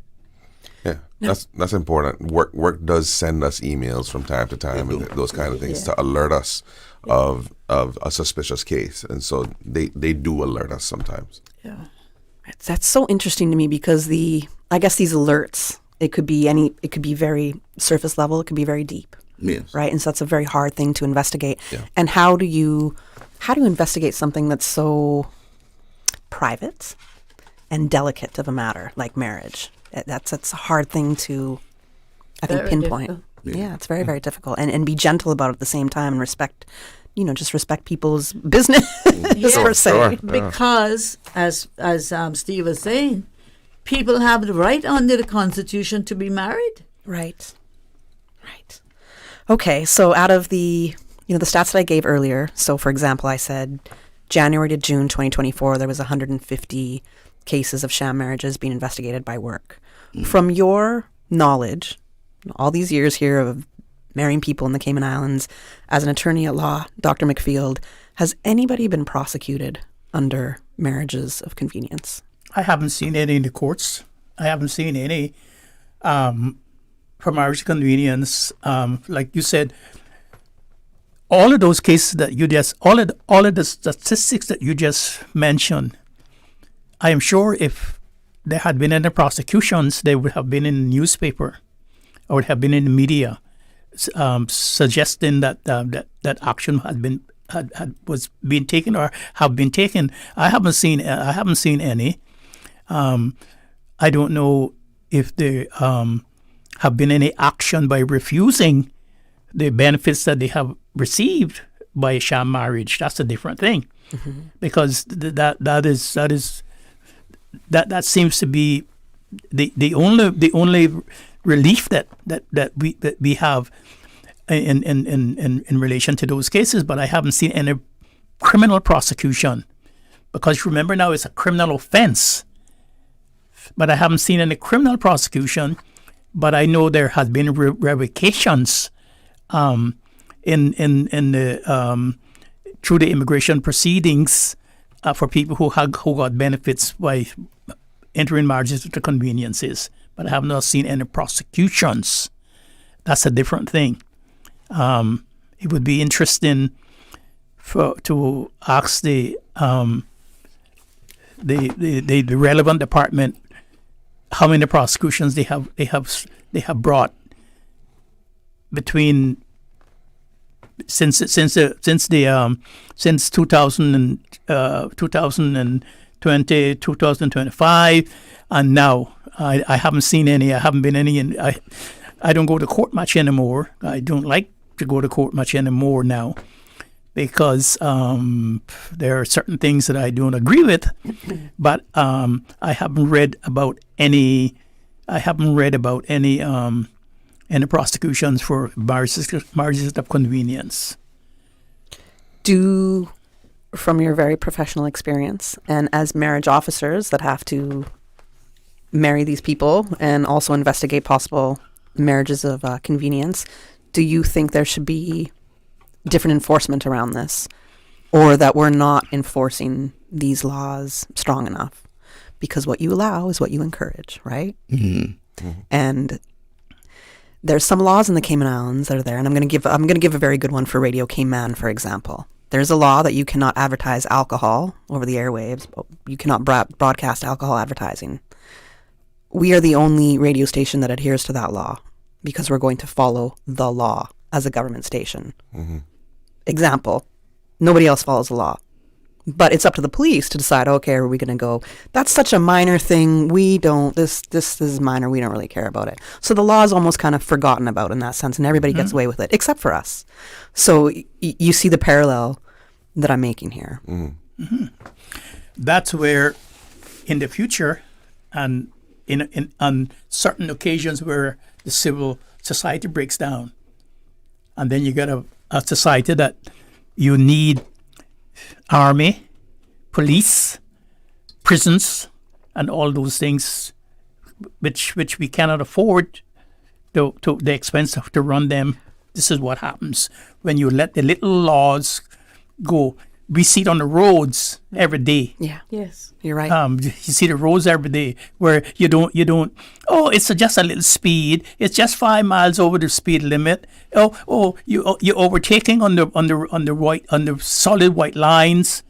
That's okay. And then tomorrow, the 3 or 4 deaths, and then the next day 3 or 4 deaths, and then families are suffering, and then the whole thing falls apart.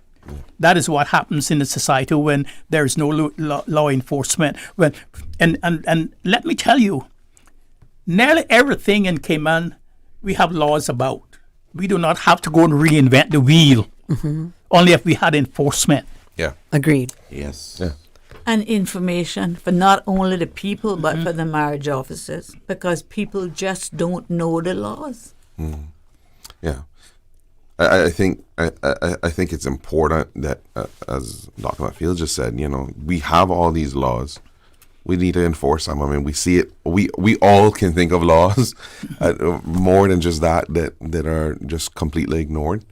But I think where the challenge comes in is that it's also very hard to prove intent unless you go in. I mean, if somebody is speeding, you can call the police and say, listen, there's somebody driving recklessly going down the road, X, Y, and Z. It's very hard to call the police and say, there's a man trying to marry a woman and he has ill intentions, Mm-hmm. How do you prove that? Yeah. And so, it does take, I think, an element of the community working together. Yes. To be able to work through that, where if you the old adage, if you see something, say something, right, yeah. Because if you know that someone is about to marry somebody and they have ill intentions, not only is it bad for that individual, but it's also bad for the country. And so, if I had a family member that was going to be married to somebody who had ill intentions, I would want to make sure that I'm doing what I can to protect them. Right. And so if you see something, say something. But Andrew, they don't know, because nobody knows where the bands are. They know where our bands are because they're on our public notice board, and that's what the law requires us to do as civil registrars. But we need a digital bands board so people can go on. It goes right back to the fact that we need one central agency, one marriage bureau, right, to be in charge of marriage, and the marriage officers. And that's a great point, because a lot of times people don't even know that people are getting married unless, so for instance, unless you show up to the church to look on our board to see who's getting married, you would never know that they were getting married. Because the bands are, yes, they're posted in a public place, but they're not posted in a public place that is a sort of a centralized location, as you were just talking about. It used to be it had to go in the newspaper, classifieds somewhere. Well, this is no longer a It used to be, when I was growing up, when I was young, and I wouldn't tell you how many months, how long that has been now, since that, it used to be posted on the old courthouse board, right in town. They have what they call the bands board there.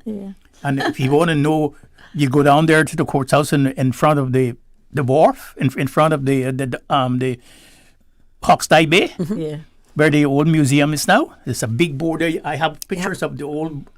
You could go down there and you can see who's getting married, because the bands had to be posted there for a certain amount of weeks. Before the marriage officer could marry you. And now it's just 7 days. I know it's 7 days, and it's not long enough. Within a random public notice board? Anyone? And nobody. People put them all about. They put up on. They might put them up on a business window on a business. Wow. As long as it's public. Wow, that's so crazy to me. Yeah, and I mean, given the day and age that we live, I'm not even sure that everybody posts bands because there's nobody who's checking up on it. Yeah, right. But I mean, no enforcement. In a day and age that we live in, I mean, it would be good if we had some kind of because, for instance, if you want to know who's in court right now, you just got to go and you look it up, and you can find it online, right? And you can find the court schedule, what they're in court for, et cetera, et cetera. We could do the same thing with marriage licenses or with the band, and post those in some kind of centralized location where now the public has access to it. Because, again, if I post them outside of my church, you have to literally drive into our parking lot, pull up by the front door in order to be able to look at it. If you don't do that, you can't see it. And so if we create some kind of online registry simply and the government is moving in that direction with the submission of licenses and all those kinds of things. So if we have to also do that with the bands, and then they're able to post the bands online, then it gives a much better opportunity for people to be able to go and check and look and then make a complaint if there's the necessity to do so. As you'd mentioned that you can go online to see if somebody's going in court, you can also go online to see if somebody is married. Here within the Cayman Islands, that information is also free and available to the public. And I encourage everybody to do this, especially when perhaps speaking to somebody new. It's a great tool to have. And in the old days, in the 1970s, remember now the first immigration law, not the first one, but the modern immigration law came into force in 1971, March and April. It was it was brought into legislation in 1971. It became operative in 1972. And then when you applied for permanent residence or something like that, you had to put your picture in the paper, in the newspaper, so people could see it. And they would say, well, I'm sorry, but not this person. Right, not this person. Thank God that's changed. So they stopped that also, too. Okay. There's we don't have so much time left, and there's a couple questions that I did want to get in, but I want to know now, culturally, Cayman is a very Christian island, very Christian country, right? We know this. The definition, the way that we look at marriage here, very different when it could be from other countries, and I'm going to take a giant one, India, for example. So how culturally they may approach marriage compared to how culturally we approach marriage over here, it's very different, right? Yes. So for a lot of Indians that I've known, that I've grown up with, it was more based on the caste system. And I still went to school with people back in Canada, although it's illegal to do arranged marriages. It was still happening for kids I went to school with. The girls that I graduated high school with, almost all of them were in arranged marriages, illegal in Canada. But it's part of a business process for them. So when it comes to these circumstances, do you ever find yourself with couples that might be more of a traditionally coming from their cultural background, that this is how they engage people, that this is how they marry people up? It could be a caste system, or it could just be a pairing that family has put together. Is that something that you look at or engage in, or is that something that you step away from? Well, I've never had the opportunity, I must say, dealing with that culture from that perspective. Most weddings, I would say, that I've done, I would say all weddings that I've done is what is typical. And I do lived in Trinidad for some time, so I have an idea in terms of what happens where that is concerned. But rarely do you find parents being involved in their children getting married, apart from maybe giving them the money or whatever it is. But in terms of having some kind of input in terms of, should you marry that person, what kind of connection does the parents have with the other parents, you rarely have that these days. You have persons getting married to their parents don't even know that they're getting married. So I think that depending on the person's upbringing and the relationship that their children would have with the parents will determine how involved the parents are in their children getting married. And I suppose it's part of our culture as well. So in the Caribbean, it's not something that you find too often. But in other countries, in India, in Trinidad, especially with the Indians, Asians, you find the parents get involved. Right. Because in some countries you have to pay a dowry and that kind of stuff. Right. So it carries a certain responsibility with that. A lot of African countries still have that, the dowry is still in place. Yes. And I ask because that might not look like a marriage of love. It might look like a business relationship.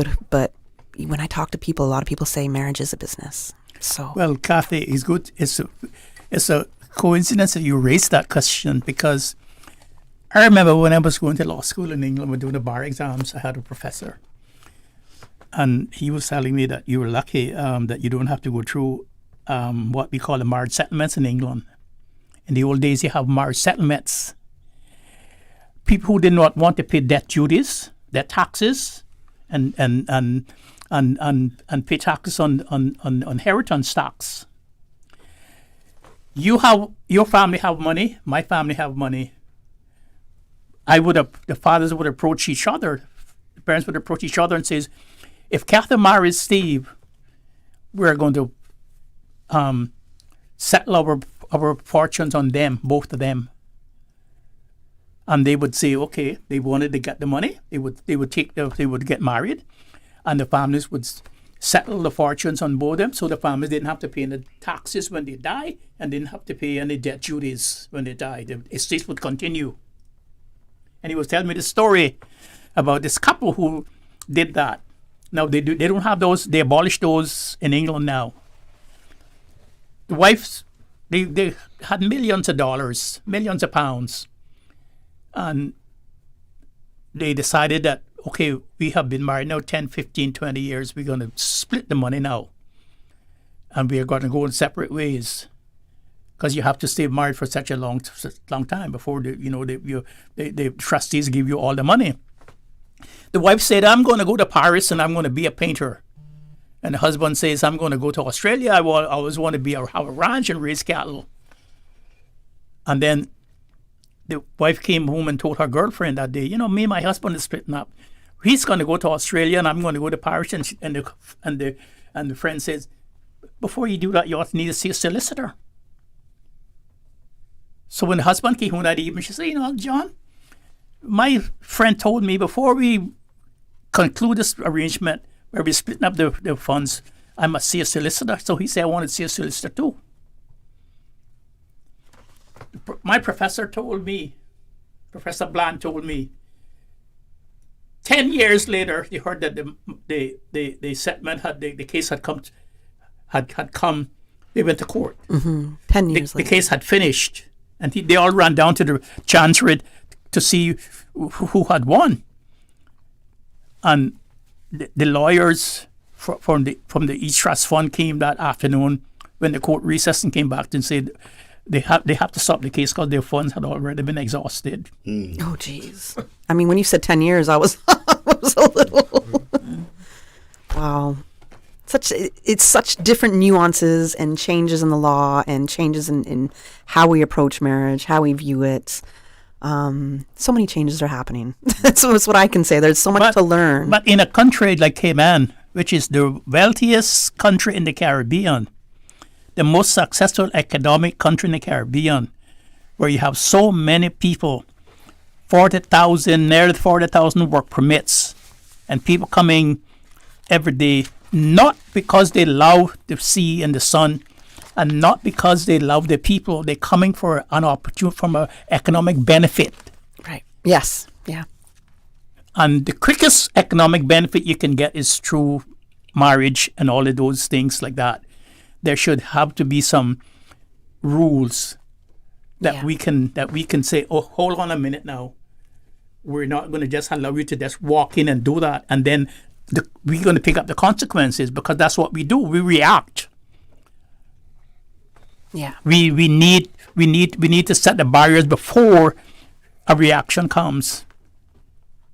And it seems to me that we have to ask our people who we were elected to do that for us. Otherwise, we're just going to be, is what Bob Dylan says, blowing in the wind. Right. The answer, my friend, is blowing in the wind. And this is too big of a concern to just be blown in the That's right. wind, right? It's a huge part of our life. Yes. As Dr. Ebanks, as you said, marriage is probably the second most important decision you'll ever make in your life, right? The first one is about committing your life to the Lord, right? Yep, So there yep. we go. So I've learned something today. I'm going to, one comment from our listener who I thought was on vacation, but I love that you're listening to us this morning. So hello, OC. The question/comment he posed is the concern about marriages of convenience restricted to Caymanian and non-Caymanian couples? Caymanian and marrying a non-Caymanian? No, that's not what our conversation was about. We talked about different cultures here, different trends that we're seeing with different cultures. We touched on that a little bit. There's so much more to uncover and discuss. I do believe that some good suggestions have come out of here. I know, Miss Joy, when you said we need somebody in charge of marriages, I completely agree with you. Just understanding at a very surface level some of the issues and the concerns that you have as marriage officers. And thank you just so much for joining me this morning so far here. It is a thing. I didn't know it was such a big thing. I had no idea there was so many investigations going. I can say it's not always the person coming. Sometimes it's the people here, the Caymanians, offering their hand in marriage. Yeah. I will sign off by saying I have had more than a handful of this over my 20 years here. I have never said yes to any of it. Maybe come with a jet plane and then we can talk about about your offer. There's my way to end the show today on a bit of a lighter note. But in my opinion, take it serious. And if you're looking into getting married, which I think is such an important thing, an important decision, I would encourage people to go through counseling. And whether you choose to go through pastoral counseling, other marriage counseling services, I completely encourage this. During your marriage, if you think you're going to break up, absolutely try to go through counseling, try to understand your reasons why, and try to be on the same page. Thank you to the panel for joining me this morning. I got to wrap up the show. I'm a couple minutes over. And hopefully I'll have you on a next segment on a different topic, somewhat similar to this in the future. Thank you. Good. Thank you, Kathy. Tired of burning cash at the gas pump and wasting time in traffic? Say goodbye to gridlock and hello to freedom with a Kimco scooter from Automotive Art. Trusted in over 100 countries, Kimco is now known worldwide for reliable, fuel-efficient scooters built to last. Perfect for Cayman's roads. With two models to choose from, the Agility 125cc for just $23.99 and the Agility RS Naked 125cc for $24.99. It's the smart, budget-friendly way to beat traffic and cut costs. Visit Automotive Art today and ride smarter with Kimco, because saving money should never mean slowing down. Attention families, the countdown to school begins now, and the Pursuit of Excellence Foundation presents the annual Ready, Set, Learn Back to School event. Join us on Saturday, August 23rd in Grand Cayman at the Lion Center at 2 o'clock to 5 o'clock, and Sunday, August 24th in Cayman Brac at the Ashton Rutty Center, also at 2 o'clock to 5 o'clock, as we give back to students across the Cayman Islands with free school supplies, resources, light refreshments, games, surprises, and a whole lot of encouragement for the year ahead. It's more than a giveaway, it's a celebration of our future. Big thanks to our sponsors and volunteers for making this possible. Ready, set, learn, because every child deserves a strong start. For the Health of It, heard on Wednesdays at 7 p.m. and repeated on Saturdays at 9:30 a.m. Brought to you by UHealth International, University of Miami Health System. International patients go to UHealth International for consultations with renowned physicians, advanced treatment technologies, leading-edge medical therapies, and state-of-the-art surgical procedures. Whatever your particular reason for going to UHealth International, you will receive customized medical care delivered within a compassionate, multicultural setting. The care you need when you need it. The Buzz is proudly sponsored by Cayman Insurance Center, specializing in property, life, and other lines of insurance products and services. And Kirk Market. Experience a world of choice. And